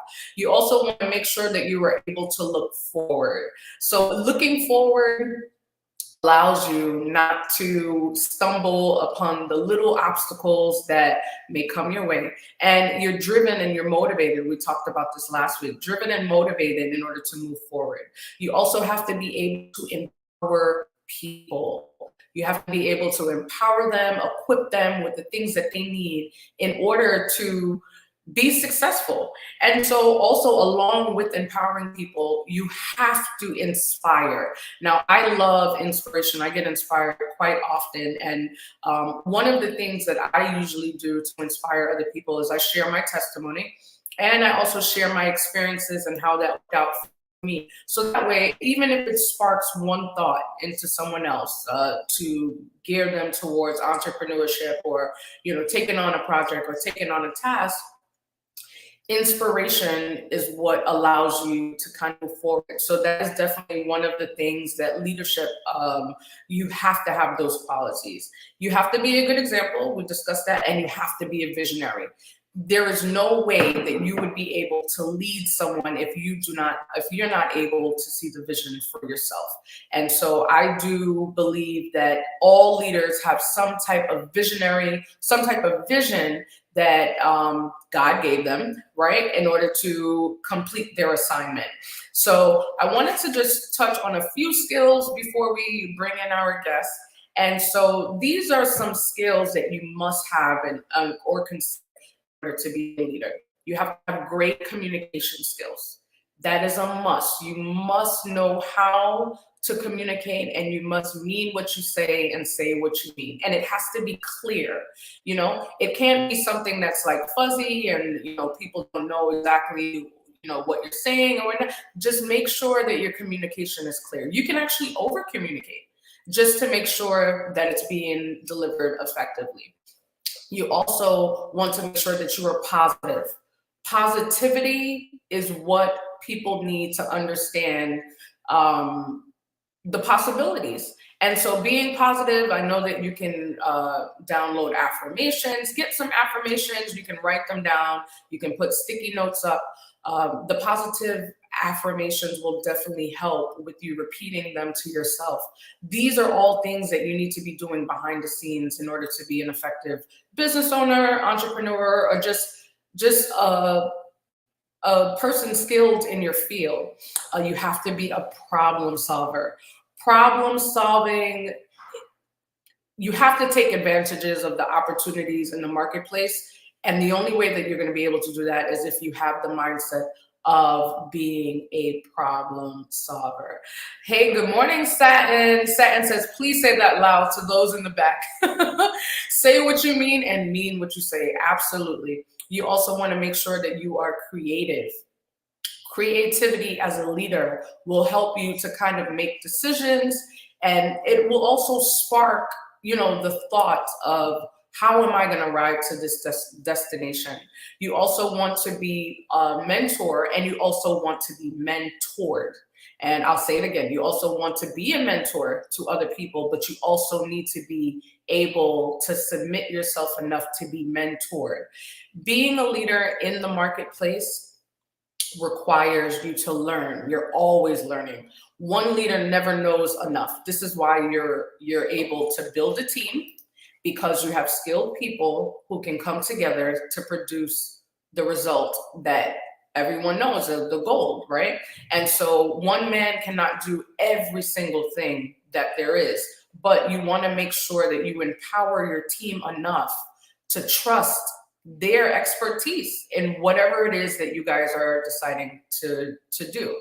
And so another quality and skill for business leaders is self-motivation. You have to take the initiative to be motivated. You have to take the initiative in completing your task and going towards the direction of your task. It's something that someone cannot do for you. You have to do it for yourself. Oh my God, please say that aloud so my clients can hear you. Yes, Satin clients, you have to be self-motivated, right? And you also, this is another great thing that I'm always forever working on, is organization. Organization will help you be an effective leader. You want to make sure that you are organized in the workplace, organized in the marketplace. You want to make sure that you have, you use the tools for your schedule, your calendar. Everyone right now has a smartphone. You want to make sure that you are utilizing those tools in order to help make your, your journey on this project or your journey on this assignment a little bit better. And if you're organized, the team will see that you're organized and they will get organized. And then it will help with your productivity. And last but not least, delegation. This is a hard one for me. In the beginning, I took on every task there was. I didn't even trust anyone enough to delegate. And I believe that in me not trusting other people to delegate a task to them, it crippled me. And it kind of delayed me a little bit because those were tasks that I had on my plate that I needed to get off. So definitely, if you're able to delegate, try it. I know you have to take baby steps. You have to make sure that they're equipped. However, it will be a weight off of your shoulder in order to get your task done. So today's guest, we have a special guest today. I definitely want to thank him. His name is Garfield Burford. And he is, I want to read, good morning. Very good morning to you, Shola. How are Fantastic you? being with you. I'm going to go great. ahead. I'm being inspired by you right now. Huh? Thank you. I'm being inspired just listening to you right now. Oh, that's awesome. That's what the show is here for. So Absolutely. we're all about inspiration. But I definitely want to make sure that our viewers know your background. So Garfield is a director of news, sports, and current affairs at ABS Television Radio in Antigua and Barbuda's public broadcaster, right? And that's pretty awesome within itself. He is a renowned and accomplished regional journalist with close to 2 decades of experience across all broadcast media platforms. So we want to welcome you today for coming on and sharing your journey and sharing with the viewers how you see yourself as a media leader. Yes, great to be with you, Shola. Great to be with your listeners. Great to be with your viewers. And there's a quick indication, a quick update. Actually, no, more than 2 decades.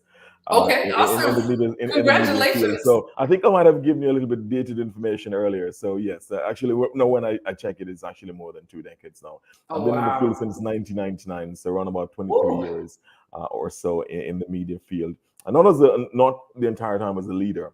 Certainly a leader for about half of that in terms of being news editing and also in terms of being a news manager and director of news and so on.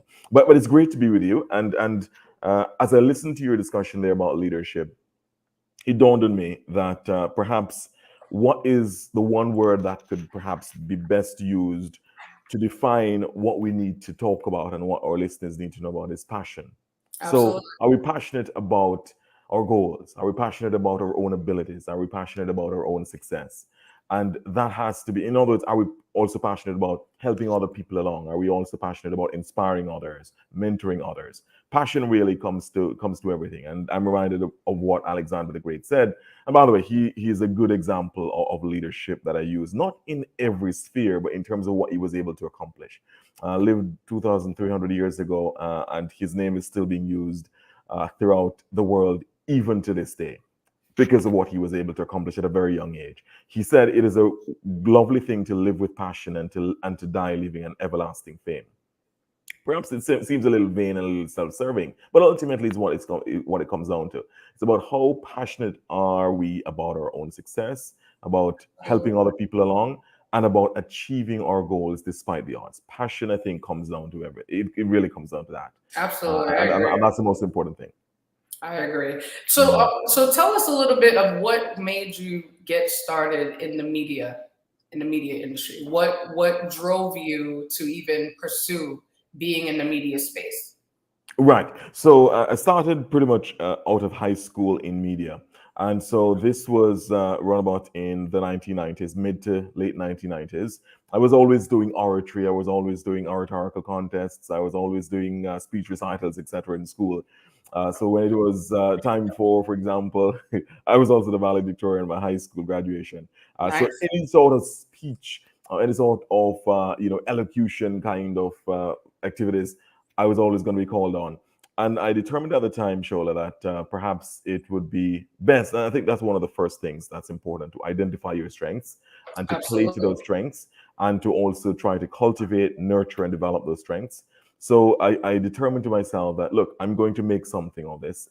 In fact, I've been blessed by the Almighty with a gift. Some persons would say the gift of gab, but essentially I'm able to elocute. I'm able to articulate. It's still a gift. It's still a gift. There you go.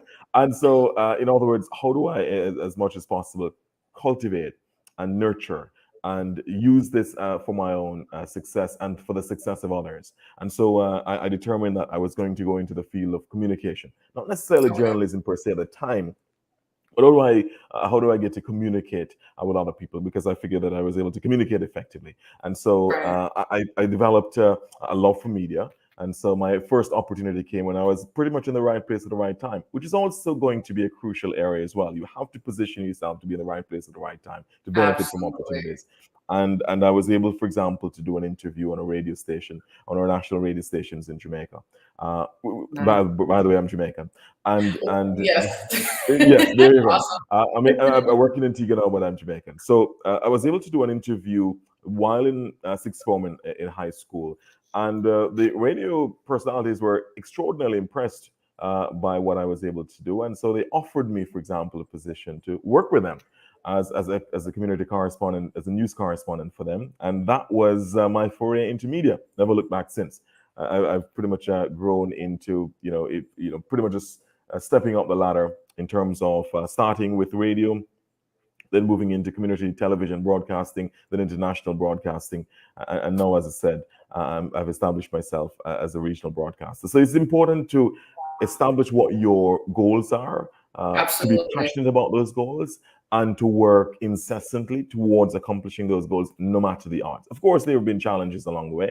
Of course, we Right. continue to have challenges, but it's about ensuring that you continue to be passionate. If you're passionate, it will come. The goals will come. They will happen. Absolutely. No, I love that. Go Inspire Jamaica Foundation says, sounds so direct and confident. And I picked that up as well. The confidence in your journey. And I believe that that is what, by you sharing your story, that is what helps to inspire others to go, to just have the confidence to actually step out and take the risk of starting. Usually the first step is the hardest. Sometimes Absolutely. we're not really 100% confident. Like, is this going to work? Is this not going to work? But the first step to go ahead and start, I mean, that's half the battle right there. Sure, let me say a quick thing in terms of why perhaps that comment came in was that I suppose the use of the word direct was a pun, because I used to host a program in Jamaica called Direct. Oh, okay. So they have the So I think- inside scoop, right? There you go. So I think that might be a pun on the direct there a while ago. Yeah, and I wanted to make sure that I did not lose this comment, but Entrepreneurs Out Loud said, just hearing him made me sit up. It made me sit up straight too. Like this, yeah, it definitely made me sit up straight as as well. So when you started on radio, did they put you together with the team? So were you able to go ahead and work with the team in order to kind of fine tune where you fit in and how you were going to execute what was asked for you to do? Yes, yes. I was working with a team. So essentially, I was community correspondent, or was the parish correspondent for Nationwide Radio in St. Mary. I'm from St. Okay. Mary in Jamaica. And so while I was going to school, then I finished sixth form, I continued working with them. So what it meant was that I would get stories, for example, from St. Mary, court stories, from the police blotters, anything that would have happened in St. Mary. I would get that story and then feed it into the broadcaster. So essentially, I would be working with a team. I'd be liaising with a news editor there, who at the time was Elizabeth Bennett, who I mean, still a very, very good friend of mine, still Elizabeth Bennett, and she works with she works in communications now with the Office of Utilities Regulation in Jamaica. So yes, it would mean essentially collating that information, getting it onto news editors, and working alongside other reporters to get the information out as quickly as Absolutely. possible and as accurately as possible. So yes, there was a fair bit of collaboration, coordination with a team as well. So that really helped as well to fashion my own, collaboration with teams and team building and team spirit and so on. Absolutely. And I also do find that once you are able to go through the journey for yourself, right? When you see new reporters come in, how do you take on that responsibility? Because it's something that each individual has to take on. Like, hey, I see where they're going. It looks like they're going in the opposite direction. How do you find that balance as far as like mentoring someone else who has now pretty much walked through the same door that you were privy to walk through? Right, that's a powerful point, and I think it allows me, Shola, to mention a very good point. Here it is that I would have gotten certain crucial opportunities by being, in a way, you could put some of it down to serendipity, put some of it down to my own positioning myself into an area that would have made me be in the right place at the right time. But what was clear is that I received significant assistance in terms of helping me along in my career, giving me a catalyst, giving me a push. I see that my responsibility as also doing that for others, for younger individuals coming into the field as well. That the same way I was helped, the same way I was given a catalyst, I also need to also help to catalyze their own careers as well. And so whatever I know, I pass that on to them, because life is like that. It's about progression. It's about passing the baton. Absolutely. It's about ensuring that each generation continues to build that information and continue to enrich and empower the next generation. It's, again, looking back at the life of Alexander the Great, pretty much the same thing that happened in his case. Philip II, his father, had built a foundation. Alexander came on and he took that foundation and continued along the journey. So much so that by the time he died at 32 years and 8 months, Shola, he was a world conqueror. He was one of the finest, in fact, arguably the best military geniuses and tacticians the world has ever seen. At such a young age, conquered pretty much the Persian Empire, which was extraordinarily powerful, the world power at the time, by just being bold, by being passionate, by insisting that nothing is impossible to him who will try. I think that my responsibility is to ensure that I pass that on to other individuals who come into the field. They must be molded, they must be mentored, because it doesn't help. It doesn't help if each generation and if each person is reinventing the wheel. Human civilization has reached as far as it has, climbing from the caves to the moon and looking now towards interstellar space and so on, by each generation building on the successes of others. So can you imagine if each generation had to be reinventing the wheel, if we had to be reinventing fire and rediscovering fire, and in other words, those kind of quantum leaps that civilization has made, each generation is built on it, so that now we move from the agricultural revolution to the industrial revolution, and now we're at the fourth industrial revolution. It's about building on the successes. It's the same thing that happens in leadership, helping other individuals along the way. Yeah, and I think that is very, very powerful because the word says one plant, one water, right? So everyone doesn't do every single thing. You want to be able to also pick up where the slack is. And so that's how you present and position yourself as an asset, which is another leadership quality. And that is what other people see. And so if they can see that quality in you, they will give you more opportunity, more responsibility. I've also experienced, sometimes I get some of those opportunities that are not really, out there in the public. They're like a back pocket opportunity, right? Those are the ones that will catapult you into a whole different space. So you have to just be mindful that everyone is watching, right? And you want to make sure that you are being honorable to yourself, and you want to make sure that you are practicing the principles. And once you do the work, just like what Marcia explained, if you do and practice the principles, it's going to bring you to wealth. It's going to bring you to that desired end outcome. So I definitely want to commend you. I think that you've inspired me. I know you've inspired the viewers. I've seen a couple of comments flash by. There was a question. It says, you sound so self-assured and so clear. Do you ever have doubts, and how do you treat that? How do you become so confident in your leadership? That's a great question. Yes, it is. It is a powerful question. There will always be doubts, but what overcomes those doubts? How are you able to counterbalance those doubts? So doubts are like a weight, and then how do you ensure that there's a counterweight? So there's a weight, you have to be able to counterbalance that weight. And I'm able to say that what is able to do that, what is able to be the counterbalance for the doubts and the fears and the inhibitions and the anxieties, is going to be your passion. Coming back to the same word earlier, in other words, what are you passionate about? And each individual has to find their passion. What makes you, in other words, what do you see as perhaps your biggest contribution? There's a song that says we're a child of the universe. No less than the trees and the stars. We have a right to be here. Seeing yourself as a child of the universe, what is your greatest contribution to the universe? You have to be passionate about that. And then once you identify that passion, you sustain it, because passion can die if you don't water it and sustain it and nurture it. So you have to nurture your passion. And every time you have a doubt, you have to go back and revert to that passion. In other words, why did you start this journey in the first place? So, for example, when Alexander had his greatest, when, for example, there were challenges and inhibitions, and even his own soldiers were saying to him, and by the way, in terms of, there are few individuals in history who have been able to inspire people as much as Alexander have. He was able to inspire a relatively small band of soldiers, Shola, to essentially conquer Asia Minor, to conquer conquer the Persian Empire, and to establish Greece as the dominant power in the world.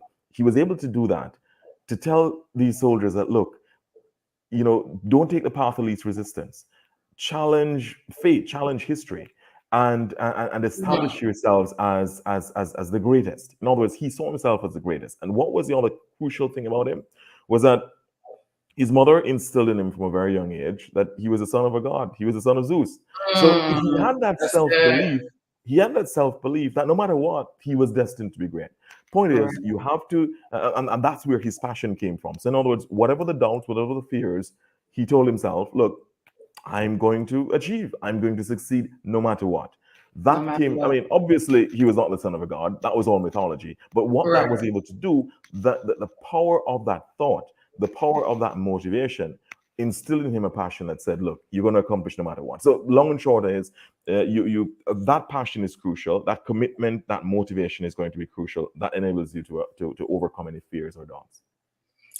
Powerful. I don't think that there could have been a better answer for that question for our viewers, for ourselves.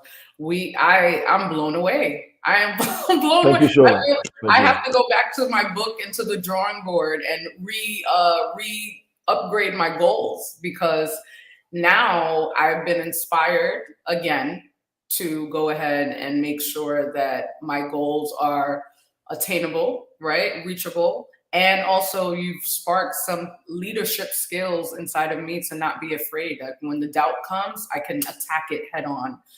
So again, I would love to just say thank you, thank you, thank you, thank you for being a leader in the media space.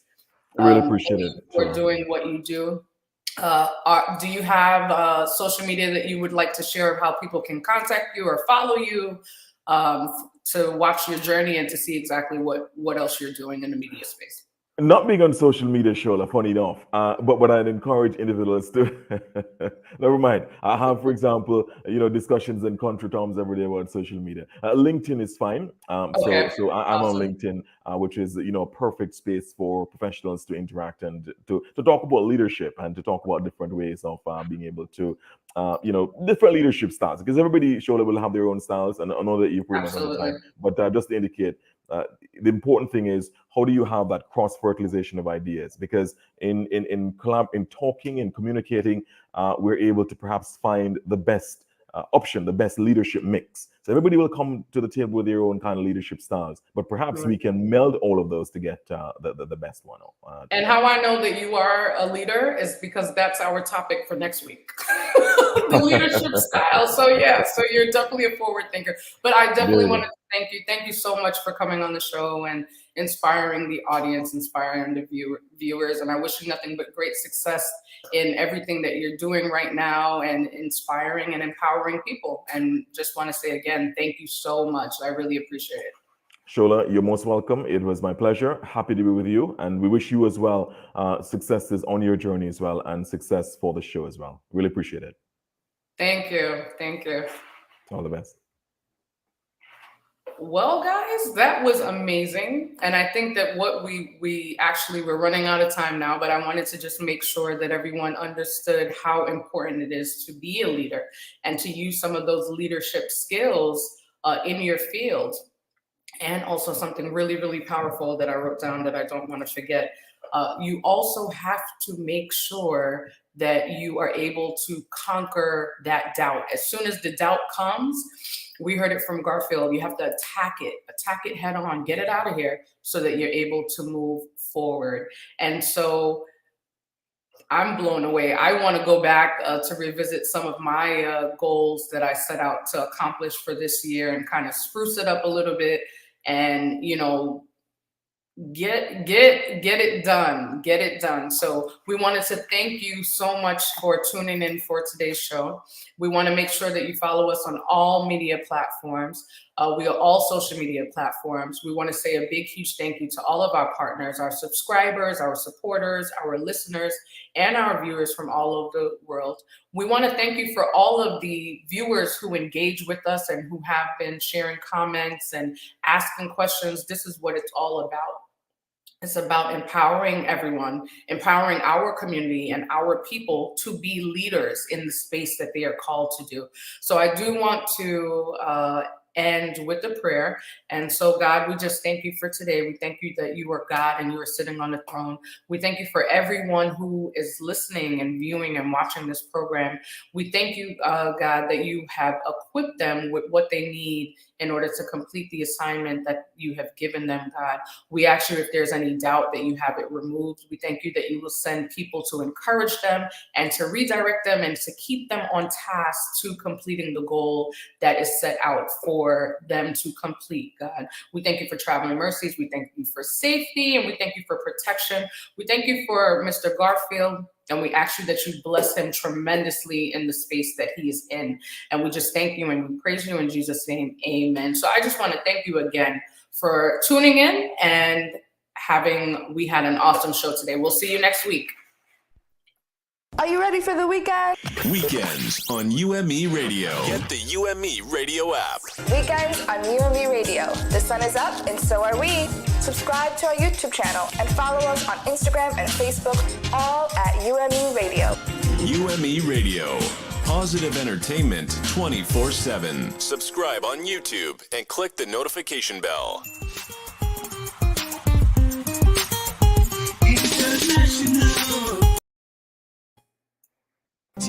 Apostle Faith Live, with children, reading Bible stories. To be on the show, go to wamo.org/media to apply. Tune in every Saturday at 10:30 a.m. For every child, everywhere.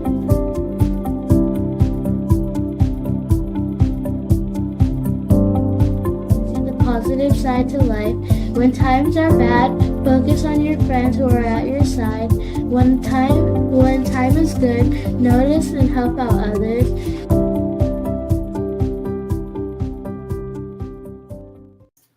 When they ate the fruit, they knew that they were naked. Ah, very good. So as the sun was going down, Adam and Eve heard God walking through the garden. So what do you think happened? He was looking for them. So how did they feel when they heard God coming through the garden? How do you feel when your parents tell you don't do something? What do you do? Don't do it. What do you do? No, I'm saying, how do you feel when your parents said don't do something and you do it? What do you think? What do you do? You become what? Scared. Yes, because you know you what? You're going to get in trouble. You gotta talk loud. Come on. I know. They're coming. Okay, there we go. I know. Okay, so they heard their father, God is coming, and all of a sudden everybody tried to hide because they know they did something wrong. Yes. They can't hide from God because God knows everything. Yes, He does. Yes, that's right. That's right. Adam and Eve hid among the trees. They were afraid. You were correct. What have you done? God asked. Did you eat the fruit from the forbidden tree? No. Yes. Adam said yes, but Eve gave it to me. Now he stopped blinking. Eve said yes, but the serpent tricked me. Yes. Yes. Said the serpent tricked me. That's God. God told the snake, because, sit over there. Step 7, just be blocking them all. Okay. God and Jesus. Yeah. No. Because of what you did, you will always crawl on your belly. That's what he told the snake. So remember, then that tells you the snake had legs, right? The snake had legs, so because of what he did. But remember, Satan got into the snake, right? Okay, because of what you did, you're going to crawl on your belly for the rest of your life. God made him. Took away his legs. Yeah, and he made him into a real snake. Yes, he did. Okay. Then he told Adam and Eve, because you disobeyed me, you shall no longer live in this garden. Because you disobeyed me, you will no longer live here. Adam and Eve left the garden. God placed angels and a flaming sword. There it is. To guard the entrance. Adam and Eve would not be allowed in the garden again. That's the angel. Yes, London. I got a question. Yes. When they had to leave and the snake tricked them, they felt it sad because they couldn't protect the garden anymore. Right, because you see, they disobeyed God. They disobeyed none. Did God send the snake to the darkness? Well, the snake was there. He had legs. He was in the garden. But remember I told you Satan got into the snake? Okay? Satan got into, because remember, Satan wanted to destroy God's creation. Everything that God did, Satan wanted to do something to mess it up. He want to make sure he does crazy things to just disintegrate it, make sure it doesn't happen or it doesn't go as planned. Yes, London. When the snake was going away, where his leg? When he did inside his leg and he stuck inside the snake, when he wanted to do more bad things that God created, Well, he just slid it away. Because remember, the enemy, Satan, was in him. So when the damage was done, he disappeared. Okay? He disappeared. Right? So, the end. Okay? Okay. All right. So, what did you think about that story? Okay? What do you think about it?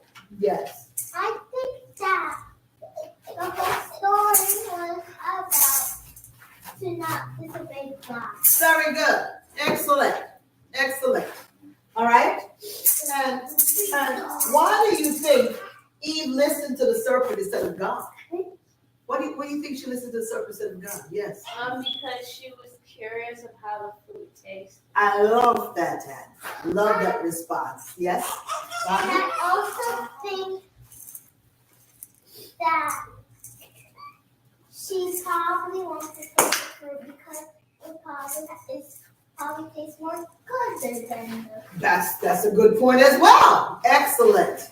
Okay? One said curiosity and one said she thought it would taste better. Okay? Very good. Excellent. Oh, I'm so glad that, wow, now pay attention. How did Adam and Eve felt after they ate the fruit? Yes?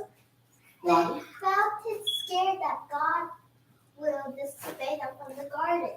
Yeah, but after they ate the fruit, after you eat a fruit, how does that make you feel? Yes. What happened to them? It makes you feel famished because you ate something. And they felt, when they ate that special fruit, remember, that fruit was in the middle of the garden. You weren't supposed to touch it because it's a fruit that's specially made, it says it's a tree of good and evil, tree of knowledge. So when they ate that particular fruit, they ate all of the fruits, everything was fine. When they ate this particular fruit, how do you think they felt? They felt Yes. different. Oh, yes. Very different. That's a good response. Excellent. Yes. And when they felt different, they also found out they were naked. Yes. That's right. They became very aware of their surroundings. They became aware of their nakedness. And yes. Different.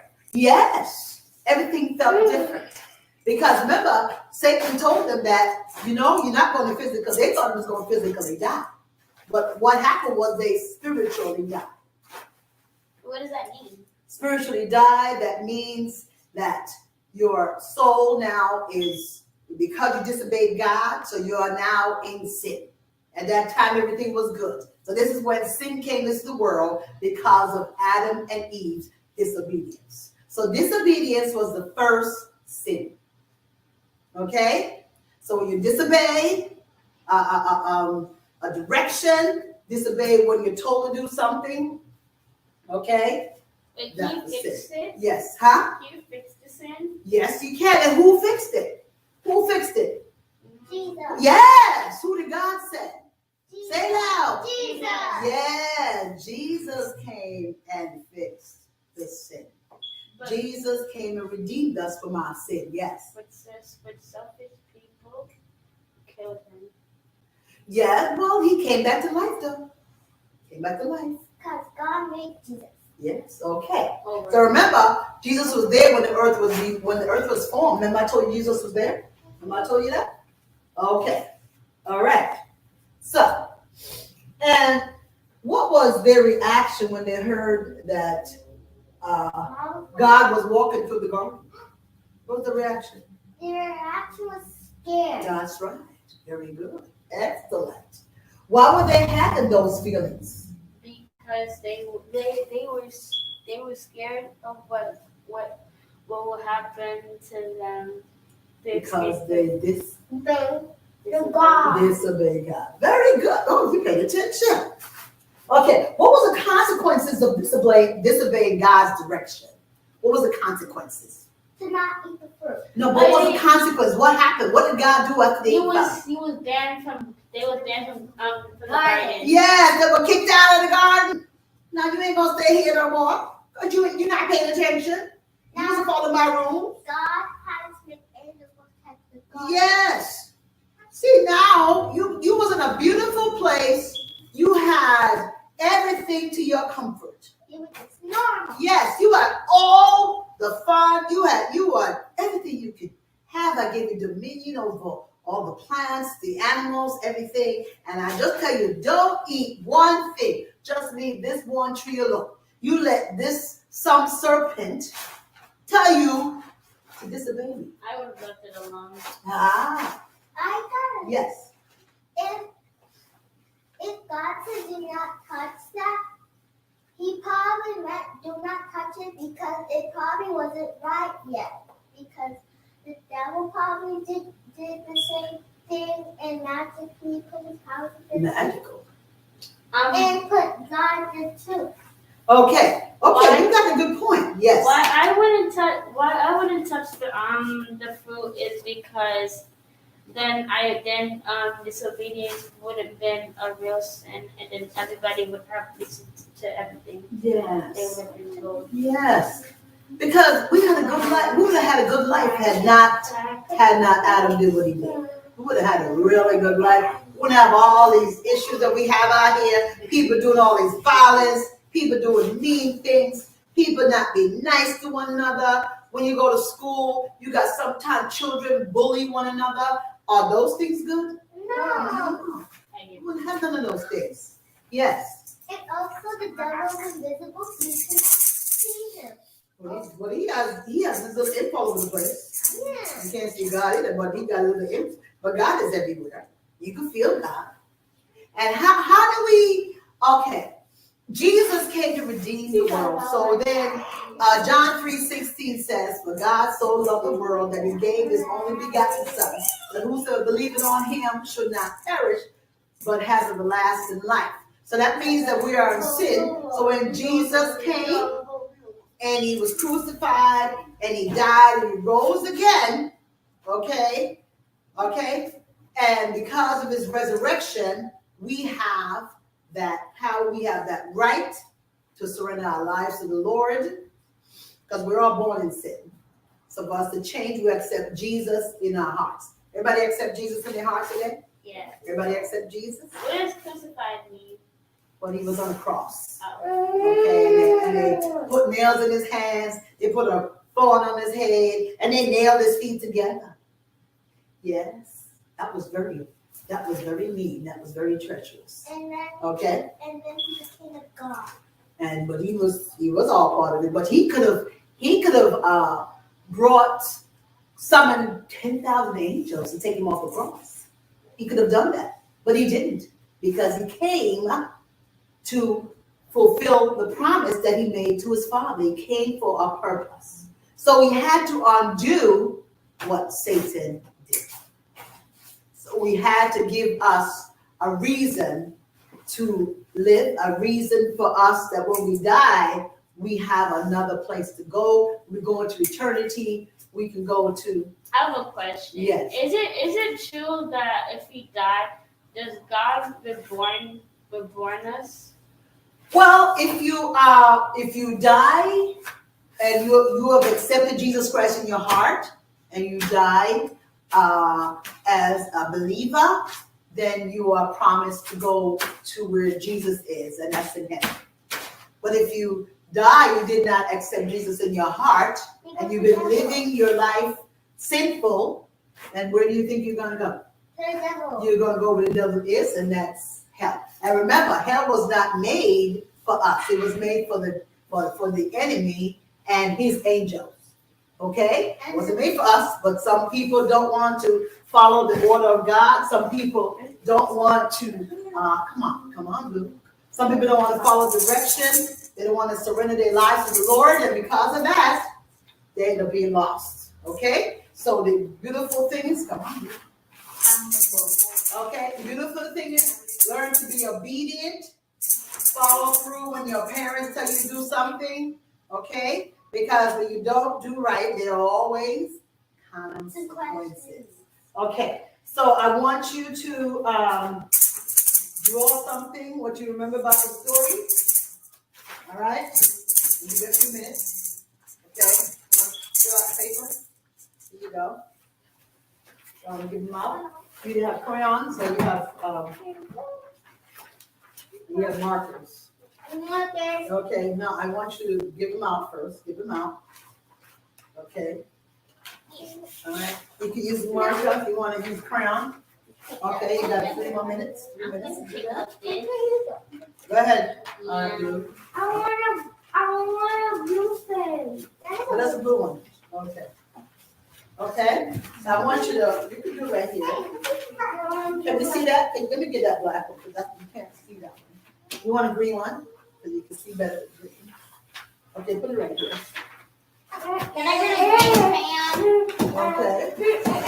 And can you give Blue some crayons, please? Give him some. He likes to have markers. Give him a marker. Hey, the part where you enjoy about the story. Right about that part. What you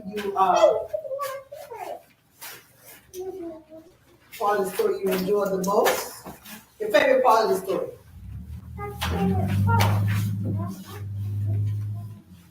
Okay, you don't have a problem with it. So sit back.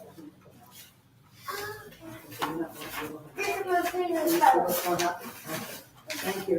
So you know you are. Okay. And we put the brown marker over here. Okay. Dr. Say, my green mask is wet. Okay.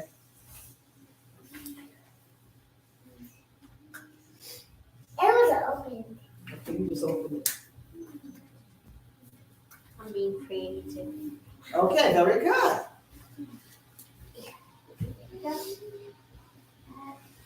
Now, Emma, that's excellent. You want to use the markers? Are you doing the markers as well as the crayons?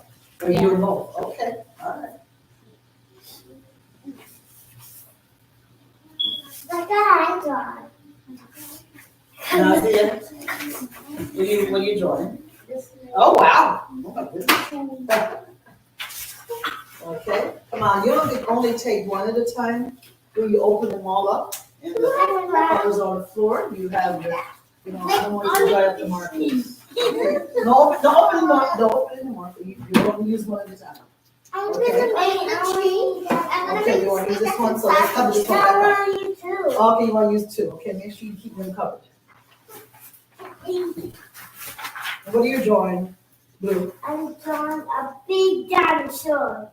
Okay, you gotta connect to the story. Connect to the story. There's a dinosaur in the story? Yes. No, there's no dinosaur in the story. Draw something that's in the story. You ain't not making no dinosaur. What dinosaur is in the story? Tell me. A T-Rex. A T-Rex in the story? There's no T-Rex in the story. The only animal that was in there was a snake. Yeah, I thought, yeah, so we read in this particular story, yes. So there was but there was no dinosaur in there. It was easy. I already pictured it. I'm drawing a dinosaur. It's that long. And the driver. No. See, you are. I'm not gonna let you use the markers anymore, Blue, because you're not being cooperative. I am using it. Okay, but you're not. You drawing it out. No, I want to. Okay. All right. This is what I need. Okay, wait a second, we can get a chance here. Okay, so now everybody ready? No. I'm ready. Okay. London. I just found the cover to that. Do you have it? Okay, there you go. I'll give you one more minute. Oh wait, I forgot to color in the inside. Yes, very good. Very good. I draw Messiah, you're doing pretty good. Very good. Now you know. This is what you're doing over there. All right. Wow. Leave it brown for you. I need 5 more minutes. You need 5 more minutes. No. Okay, we get 2 more minutes. Okay, you finished? Okay. All right. Now, Blue. Blue wants to go first. So what did you draw, Blue? I draw a big dinosaur. Oh, wow. So dinosaur was in the story? Yeah. What was the dinosaur in the story? Did we see any dinosaurs in the story? No. Okay, so where did you get the dinosaur in the story? Blue. You saw the dinosaur in the trees. Okay, thank you so much, sir. I saw it hiding. You saw it hiding? Okay, you saw a dinosaur hiding in the tree. Is that what you said? Okay, sir. All right, thank you. Thank you. All right. All right, let's move on. Who's going to be next to present? Come on up. Okay, that. So cool. Look, you made a snake. Okay, so I made the tree in the snake and he. Put your mask down. Wait, Stop the snake. Yes. We made the snake. Don't take it off. Right? I made the tree from Adam and from Genesis. I made Eve and the snake, or the snake was talking to Adam. All right. Okay, Naima, thank you so much. That was beautiful. Thank you. All right. Who was next? All right. Nazia, you ready? Come on up.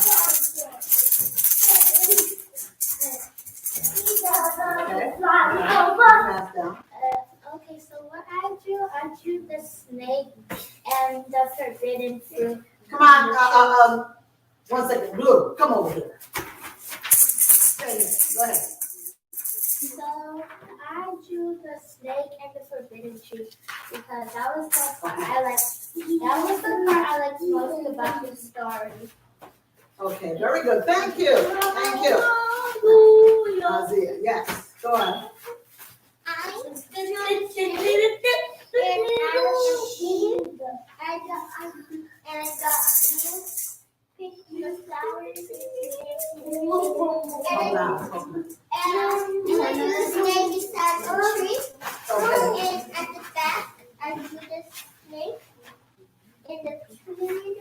Right. Okay. All right. Very good. Excellent. So you have some great illustration. Come on. Look. You have some connection to the story. That's really powerful. Thank you so much, guys. Thank you so much for your participation in our children's segment or service on this week. Watch out, not me. Okay, gotta be careful. All right. So we're going to end this is the end of our children's service, Apostle Faith Live. We're here every Saturday morning at 10 a.m. and we read Bible stories to children. So we're going to sing a song. Anybody have another song? No. Okay. This is a light of mine. I'm gonna let it shine. This is a light of mine. I'm gonna let it shine. Let it shine. Let it shine. Let it shine. No. This is a light of mine. Let me have it, please. I'm gonna let it shine. This is a light of mine. I'm gonna let it shine. Let it shine. Let it shine. Let it shine. This is the light of mine. I'm gonna let it shine. This is the light of mine. I'm gonna let it shine. Let it shine. Let it shine. Let it shine. Now we can leave the markers, put everything back in the crayons, put everything back. Put everything back in the box, please. We're gonna say the Our Father prayer. Let's say the Our Father prayer together. Our Father, which art in heaven, hallowed be thy name. Thy kingdom come. Thy will be done on earth as it is in heaven. Give us this day our daily bread, and forgive us our debts as we forgive our debtors. And is not temptation, but deliver us from evil. For thine is the kingdom, the power and the glory, forever and ever. Amen. All right, clap your hands, please. God bless everyone. Thank you so much for joining in. Say goodbye. My name is Sister London, and today I'm going to be singing Jesus Loves Me, Yes I Know. Jesus loves me, yes I know, for the Bible tells me so. Little ones who lead me wrong, they are weak, but He is strong. Yes, Jesus loves me. Yes, Jesus loves me. Yes, Jesus loves me. The Bible tells me so. Yes, Jesus loves me. Yes, Jesus loves me. Yes, Jesus loves me.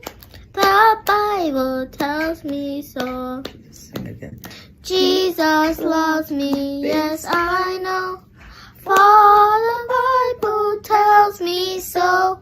Little ones who lead me wrong, they are weak, but He is strong. Yes, Jesus loves me. Yes, Jesus loves me. Yes, Jesus loves me. The Bible tells me so. Yes, Jesus loves me. Yes, Jesus loves me. Yes, Jesus loves me. The Bible tells me so. I just want to remind you that Jesus loves you. Say it again. I just want to remind you that I can. Yeah, again. Say it. I just want to remind you that Jesus loves you. And now for today's spotlight. UME Radio was originally founded in 2009. Back then, it was called Advanced Media Production. After winning first place in the Jamaica Broilers Fair Play Awards, the company ceased operations around 2012. In December 2018, the company was rebranded and brought back into operations with new ownership, and in February 2019, it launched its first radio station, UME Radio, under the call sign WUME, DB, New York. UME Radio is a digital radio station, owned and operated by UME Digital Media Inc., a digital studio and multimedia company, headquartered in Bronx, New York.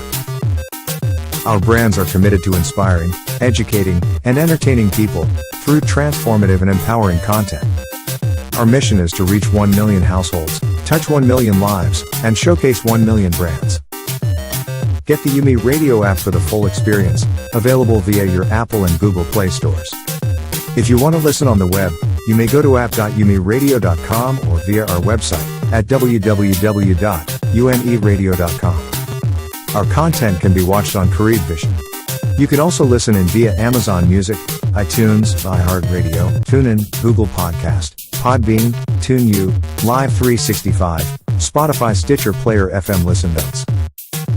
For all business inquiries, contact us at info@umeradio.com. This station is 100% community funded. To support us, please visit umeradio.com/get involved. Subscribe on YouTube, Instagram, and everywhere online at UME Radio. Thank you for supporting us. UME Radio, positive entertainment 24/7.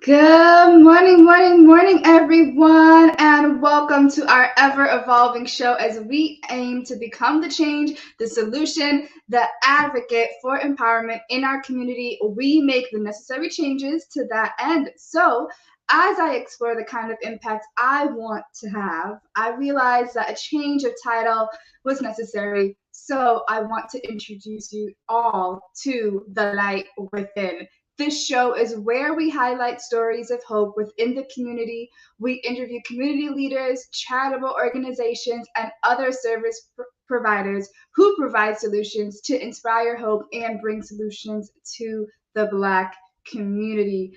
Hi, all listeners, all viewers. Again, welcome to The Light Within. Now, empowering children is very important. As Whitney Houston shared in her song, the children are the future. And we just heard from them in, We just heard from them with Apostle Dr. Faith Walters. And Apostle Dr. Faith Walters is truly a valuable instrument of change in her community. She has so much that she offers for the benefit of others, not herself, everyone, not herself. Will be working closely with her ministry as a support system and sharing her story for you to learn how you can support her or how her initiative started and how you can start your own initiative. For over 2 decades, Dr. Walters has been actively engaged in her community, and this year started out with a bang. On January 11th, she went out with care packages for her community members, as she does once every month. And here she is putting the packages together. Let's take a look.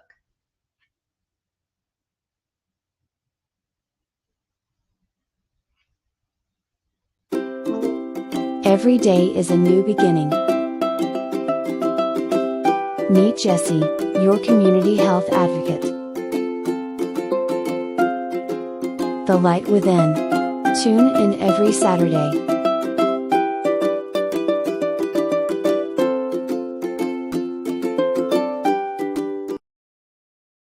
Dr. Faith Walters and my support person here, Sister Marilyn Captain, who has been helping me to put these packages together for the community, and she helped me on a monthly basis. Apostle Dr. Faith Walters received the call from the Lord to begin a ministry that would empower individuals for success in the kingdom of God. Women and Men of Excellence Outreach Ministries is located in Mount Vernon, New York, and online at wamo.org. For over 2 decades, this ministry has been instrumental in helping the community overcome its challenges. And this year, the movement continued. And I'm so grateful to God that she's here right now. So we are putting a package together, we're taking things out of packages, putting them together in baskets so as to set up what we're going to do to put together the things for the community. Really appreciate Dr. Faith Walters to have me as her assistant in getting her community bags together for, you know, our community. And when she goes out to give it out, they always look forward to see her coming out. It's a monthly thing she does, and she really likes it. I love it. I love coming to help her. You know, see, I always, even in my busy schedule, I come out and I support her. On January 11th, the first outreach drive was executed and was a massive success. We are here one more time in the new year. I must say before I go on, Happy New Year to everyone once again. So I'm just excited about what God is doing for this new year. I'm excited about what He's done already and what He's about to do for you and for basically all of us. And we just thank God we're here one more time, and we did the final piece to our community outreach drive. We completed a package, and we will be giving out these packages on tomorrow, Tuesday, January 11th, 2022 at 34-56 East 3rd Street in Mount Vernon, New York. The times are from 2 p.m. till 3:30 until supplies last. So I am praying that people will come as quickly as possible, you know, because it's going to be kind of cold, you know, but as God continues to lead, we continue to bless the community, especially in this time where so many families are in need of support in some way, shape, or form. So if God put on your heart to bless families or bless a neighbor, you know, whatever it is, just allow the Lord to lead you. So we are just thankful that we can do this on a monthly basis. And we pray that, you know, that you allow the Lord to move on your heart, to be a monthly a person to send donations to the ministry to help in this process, in this cause. And, you know, because helping our community is such a powerful thing. And, you know, it doesn't matter what you're doing. If you're doing it once a month, twice a month, it's fine as long as you're doing something, you know. So that's a powerful thing. So we're just grateful to the Lord today that we were able to do this. So you could go to our website at wamoe.org. And I would love for you to subscribe to our YouTube channel. We're looking for as many subscribers as possible. And when you go to YouTube, put in wamoministries@gmail.com, and you will see you see me in the red outfit, and you just press that subscribe button, and we thank you in advance. Here is a list of upcoming outreach drives by this ministry. Tuesday, February 8th. Tuesday, March 8th. Tuesday, April 12th. This is a monthly initiative, funded by Women and Men of Excellence Outreach Ministries. Here is how you can help. Visit www.wamo.org/give, where you can give a one-time donation or a monthly donation. Let's go. This is Apostle Faith. I'm on Prospect Avenue in Mount Vernon. I just finished up 34 East, 54 giving out packages. So I'm over here, and I met, what's your name? Miss Doris Payton Jackson. Okay, and she was really excited about get one of the packages. She has the children's package, but she also have the other package too. For the adults. For the adults. Yes, so we got the... Hello. Okay, you got it? Yes, so she has the adult package as well. You know, so she's very excited. Which is really helpful and needy around these times. Yes. I'm glad she was here. I bypassed, I came back, and this smile has been on my face. God bless this woman and anything she is doing. Praise God. Thank you so much. Amen. Okay, and you just enjoy your day and have a happy new year. Likewise. Okay, bye-bye.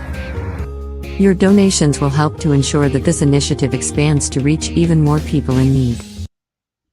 All All right, everyone. And that was our clip of Apostle Dr. Faith Walters, her first outreach of 2022. Okay. This is not her first outreach ever, but it's the first outreach of this year, 2022.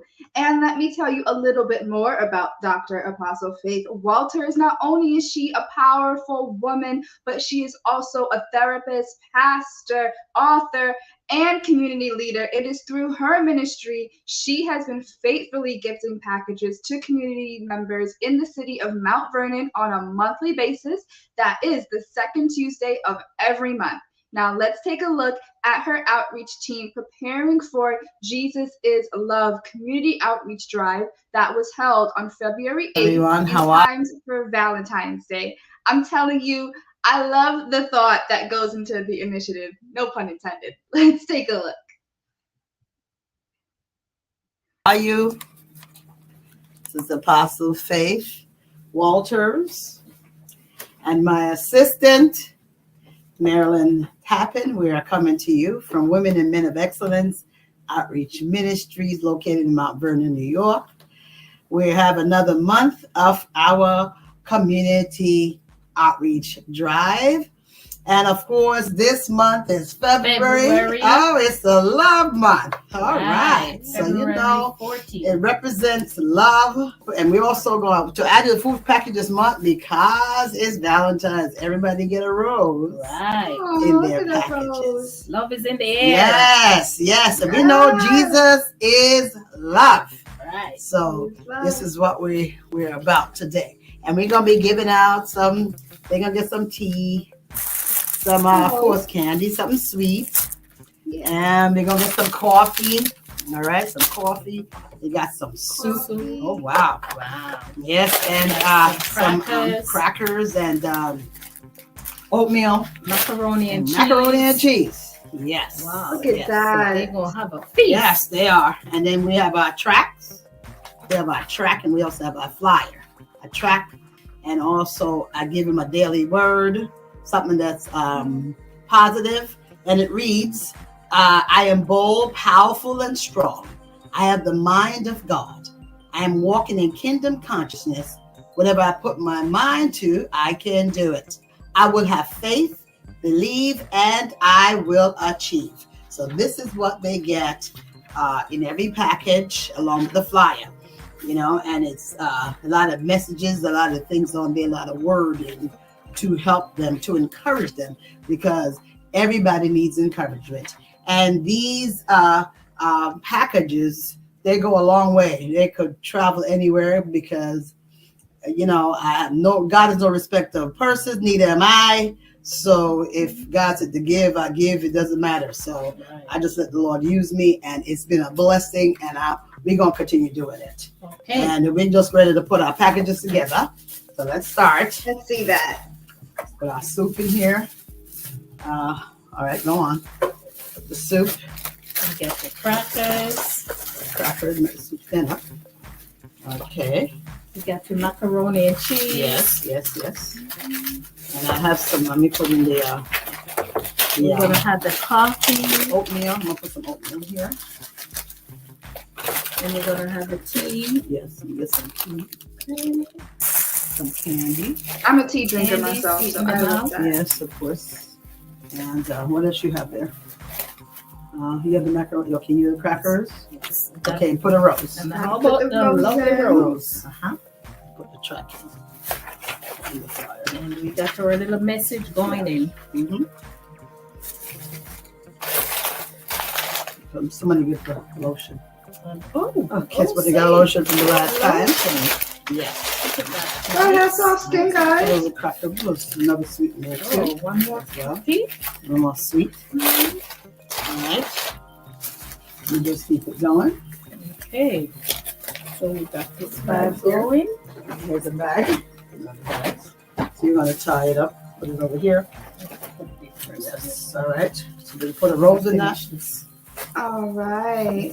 Put a rose in that. And I'm just keep going. Real quick. So we got to get the rose. While they They're gonna This put one the is rose tomato in. basil soup.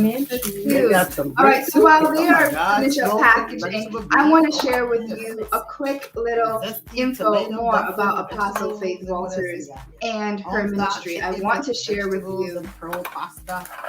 Wow, chicken and I wild want rice to share soup. with Oh, you wow. some of her Yes, they should pillars have a that really she great stands time. by. Tea Can we and take a quick candy. Yes, yes. look at that? Rose and candy, and cookies, and candy as well. There you go. Put some over there. Put some. All right. Yes. Look at them getting it all together. So while they're doing it, can we take a quick look of Apostle Dr. Faith Walters, her 4 pillars? I love to share with you all what she is all about. Now, these are her 4 pillars of empowerment for success in the kingdom. The first one deals with ministry. Tea, most of herbal tea. Here, And we all know that have, ministry is so important in the community. I mean, orange tea. So, yes, they're getting a feast. You know? I mean, it is absolutely powerful, and I really love to be welcomed in ministry and surround myself with powerful people and powerful women like Dr. Apostle Faith Walters. Let's get back to the video to see what is up next, and we'll go into the second one later on. Coffee. Yes. Okay. Of course, don't forget the rose. No. But they gotta feel special. I'm telling you.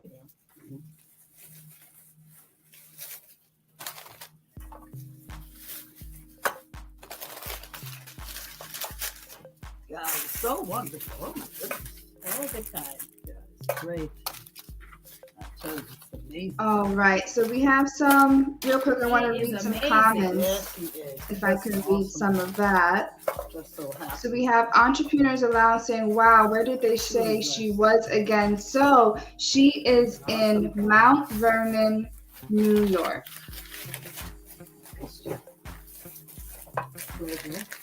Again, that is Mount Vernon, New York City. That is where she holds her, excuse me, that is where she holds her outreach drive. There you go. Put your crackers in there. They got some cracker ginger with soup. Yes. Now let me tell you, while they're packaging that up a little bit more in detail of her ministry. So her ministry has been going on since June of 2006, and this ministry has been offering Bible education, prayer, fellowship, and worship. And they are a church without borders, a church that is for everyone. And as you see here, she has an awesome online platform. And if you want to get connected with her, all you have to do is go to wamo.org. That's WAMOE.org. And you will be connected to her ministries and all that she has to offer.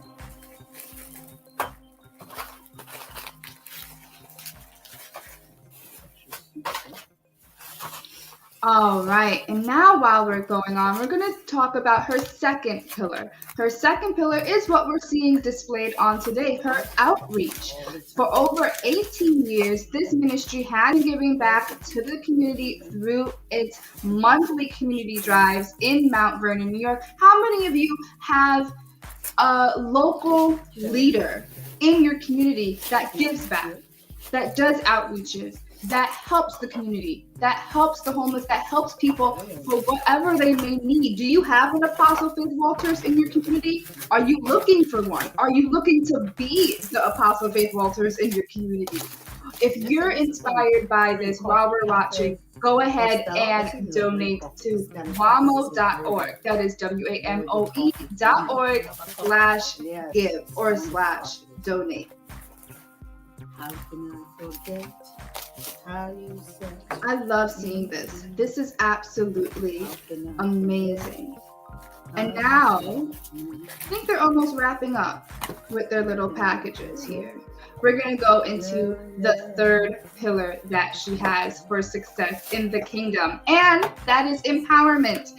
She is known to empower for her stories, for her experience. She not only preaches, but she also has self-development resources and guides and books. Her book Reborn and her book Self-Esteem, a book of poetry that is truly inspiring and motivational. It shows you the life that she went through and how she was able to overcome those struggles, and through that be able to minister and connect with the people in her community. Some coffee and tea. Wild side note, are you a coffee or tea drinker? I'm a tea drinker. And for you all to know, the book, right, there's two books. I want to specify that. Two books. The first book is called Reborn. The second book is called Poems About My Self-Esteem. You can get your copy today right at wamo.org/resources. Again, that's WAMOE.org/resources. I don't know where a lot of them are. We have some comments from Satin Brownie that says, "This is very special. As someone who grew up on kindness, this means so much to those who are in need." She also says, "Wow, I hope we appreciate and value these people and what they do." Yes, absolutely. It's absolutely necessary. So we went through 3 pillars so far. We went through her ministry, we went through her outreach, we went through her empowerment, and her last pillar is community. And this is done through its media network. This ministry reaches millions of people in over 116 countries. How many of you know someone that has a ministry like this? Do you have a ministry like this? Are you looking to partner with someone like Dr. Faith or Dr. Faith herself? If you want to do that, go ahead, right on, and get connected with UME Radio and email us at info@umeradio.com, and we will love to connect you with her. 2 days, or 1 day. And we also have some of her resources that I want to share with you. Her self-development resources, because we know that in today's age, we are struggling to develop ourselves. We are searching from this thing to that thing to what's on TV to what this person is doing to develop ourselves. We don't have the resources. We don't have the right people, the right influences around us, and some people may go down the wayside. Apostle Faith Walters is passionate about personal development and helping you achieve your self-development goals, whatever that may be. She is a published author, singer-songwriter, and she writes to transform lives through self-love and serving God. Again, you can connect with us, you can connect with me and this show at info@umeradio.com. We are here for this purpose, what you are seeing: mission, purpose, community drives, charitable organizations, people who, even if they may not have a charity, but they have some type of service for the community, whether that be in health or wellness, whether that may be in development, whether that may be coaching, whether that be going through grief, whatever that may be, some service for the community, because we know that, especially in the Black community, we have all these resources, but it's hard to find them. It's hard to get connected. It's hard to be plugged into them. You know, they're all about come to UME Radio and we will share and grow with you. We have Keith that says, Keith Merritt says, this is an example of someone who not only hears the word, but someone who believes in practicing it. Yes. Yes. And we need that, Keith. Thank you for that. Because a lot of people don't, they read the Bible, they may go to church on Sunday for a couple hours, read the Bible here and there, but throughout the week they're acting some type of way. We have a completed package. Hey. Look at that real complete package. Let's see. We got the rose and everything. You put a tie around, you put a ribbon, actually put a red ribbon. Yes. But they act in some type of way. We don't have leaders that preach, you know, they may preach one thing and do another. Where's your words? Where are your words and actions lining up? Are they lining up? That's a question. That's a question. We have entrepreneurs aloud saying, man, I need to do more. How do I start? Where do I start? Entrepreneurs Loud, if you or anyone that you know are looking for a community, are looking to get connected, if you want to donate to Apostle Faith Walters and her ministry, if you have any questions, go to wamo.org/outreach. That is WAMOE.org/outreach. Or you can email them at support@wamoe.org. That is support@wamo.org.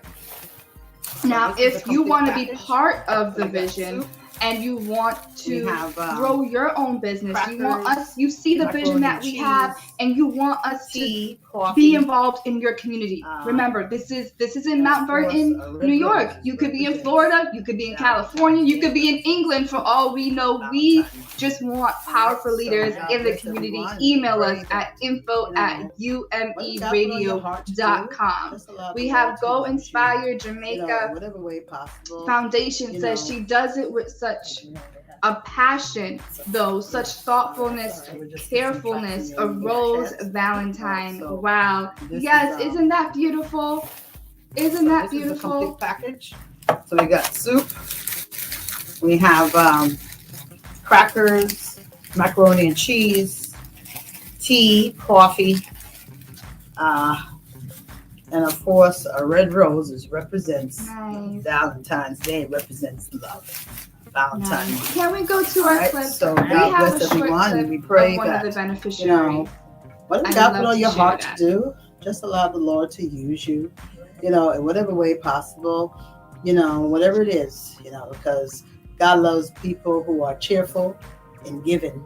It's so important because, as you remember Jesus' example, he was a giver. He constantly gave all the time.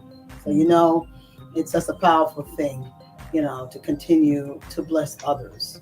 And this is Apostle Faith Walters from Women Men of Excellence Outreach Ministries.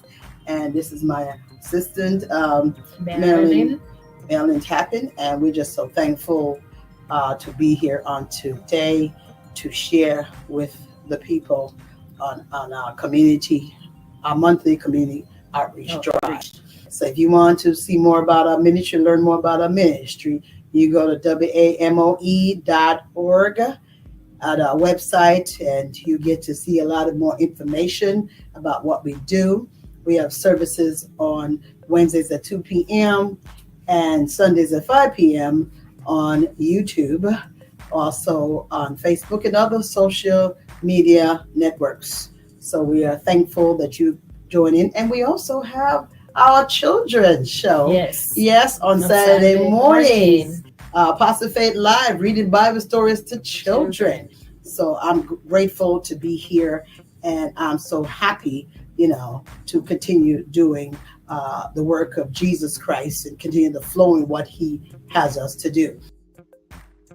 Yes, so now we'll love to share with you a little short clip of one of her beneficiaries. Thank God to be here, and again giving out my community outreach drive. And it's a little bit cold out here, but I'm here, thanking God. And this is Valentine's month, so I am giving out the packages with a rose. So I'm out here in the community, and again, it's a privilege, and it's cold, but only what you do for Christ will last. So God bless you, and I should be out of this cold. I'm asking God to make it quick. All right, God bless. Talk soon. Okay. And what's your name? My name is Jessica. All right, nice to meet. Jessica is here, and Jessica, we just gave Jessica a package, and Jessica's going to say a few words. I really appreciate this. Thank you so much. It's probably going to be my only Valentine's Day gift, so I appreciate you, and I want you to have a blessed and warm day. All right, thank you. Oh, all right. Wasn't that sweet? Oh, look at Jessica. And I love how this is just one person out of the many that she supports and helps. Wasn't that awesome? Now, if you've been inspired to take action, here's how you can support this initiative. Sign up to volunteer or give a tax-deductible donation. Visit again wamo.org/outreach. That's WAMOE.org/outreach. Or send an email to support@wamo.org. Now, if you or anyone you know has been inspired and is an inspiration in their community, remember, it can be big or small. It doesn't matter. We want to help to celebrate their work so that others can be inspired to support them. We love to be a part of your vision. Now, if you want that, email us at info@umeradio.com. Remember to be the light within your community. Stay connected and follow us on all social media platforms at UME Radio. Give a like, comment, share. Don't forget to click that subscribe button so you'll be notified when we go live. Again, be the light inside you. Thanks for watching. Are you ready for the weekend? Weekends on UME Radio. Get the UME Radio app. Weekends on UME Radio. The sun is up and so are we. Subscribe to our YouTube channel and follow us on Instagram and Facebook, all at UME Radio. UME Radio. Positive entertainment 24/7. Subscribe on YouTube and click the notification bell. International.